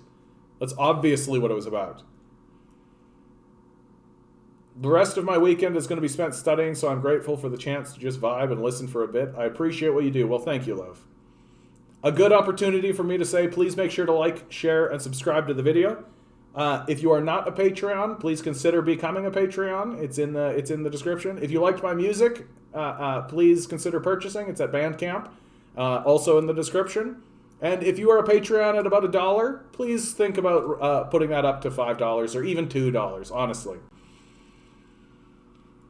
There, that wasn't so bad, was it? I did the capitalism and nobody cried or died about it.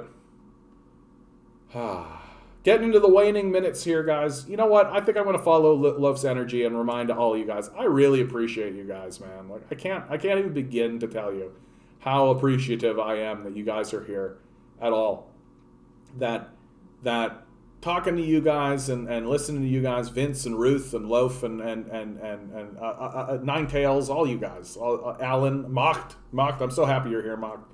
The tomfoolery, like, all you guys being in the chat, right, and chatting with me. Ligon, I don't know if you're still here, but if you are, Major, for sure you, Major. I dig you, bud. And Hope, pissed off Canadian. How could I possibly forget? And I hope Bumbleguppy comes back soon. I hope he comes back soon. He was gone all week, and I miss him. I do. And but I know people who have done this live streaming stuff and who have done all this kind of stuff, and I know, and they've told me stories about how, like, they'll do their thing and then they'll shut down their stream and there'll be literally nobody in chat. Like, literally nobody. Zero. And I'm so happy that that's never happened to me. I've never, even at the beginning, since day one, you know, that's something that I think about all the time when I get down on myself and when I get down on the when I get down on the growth of the channel, or I worry about the shoe dropping or any of this kind of stuff. But the thing I remind myself always is there's always been people here, always, since day one, and that's shocking to me. The more I think about it, it's shocking to me. Since day one, there's been people in the chat hungry to listen to this, and I think you're absolutely right, Alan. We need to hear being real. As much as it sucks, we need to hear it. I think that's right. That we are beginning to break through the illusion. The illusion is beginning to break down. And voices are beginning to punch through the illusion and dispel the spell. And you're seeing that arise with someone like Jordan Peterson, for example, not to evoke his name, but just to say that the number one thing that I think attracted people to him was that he seems genuine and authentic, and that has a kind of dispelling of the spell of illusion, right? And so I think that's what's happening, is that while it's hard and what we're talking about sucks, nobody's doing it. Like, nobody's actually talking this way. Nobody's actually sending this out into the universe. And so here I am, so that we can all come together and stand in solidarity and cry a little bit about it. I'm so grateful that you guys are here. And remember, each and every one of you is a quantum being standing in quantum energy. These guys are spending hundreds of billions of dollars to make sure that you forget it. Don't let them. Good luck. We're going to need it.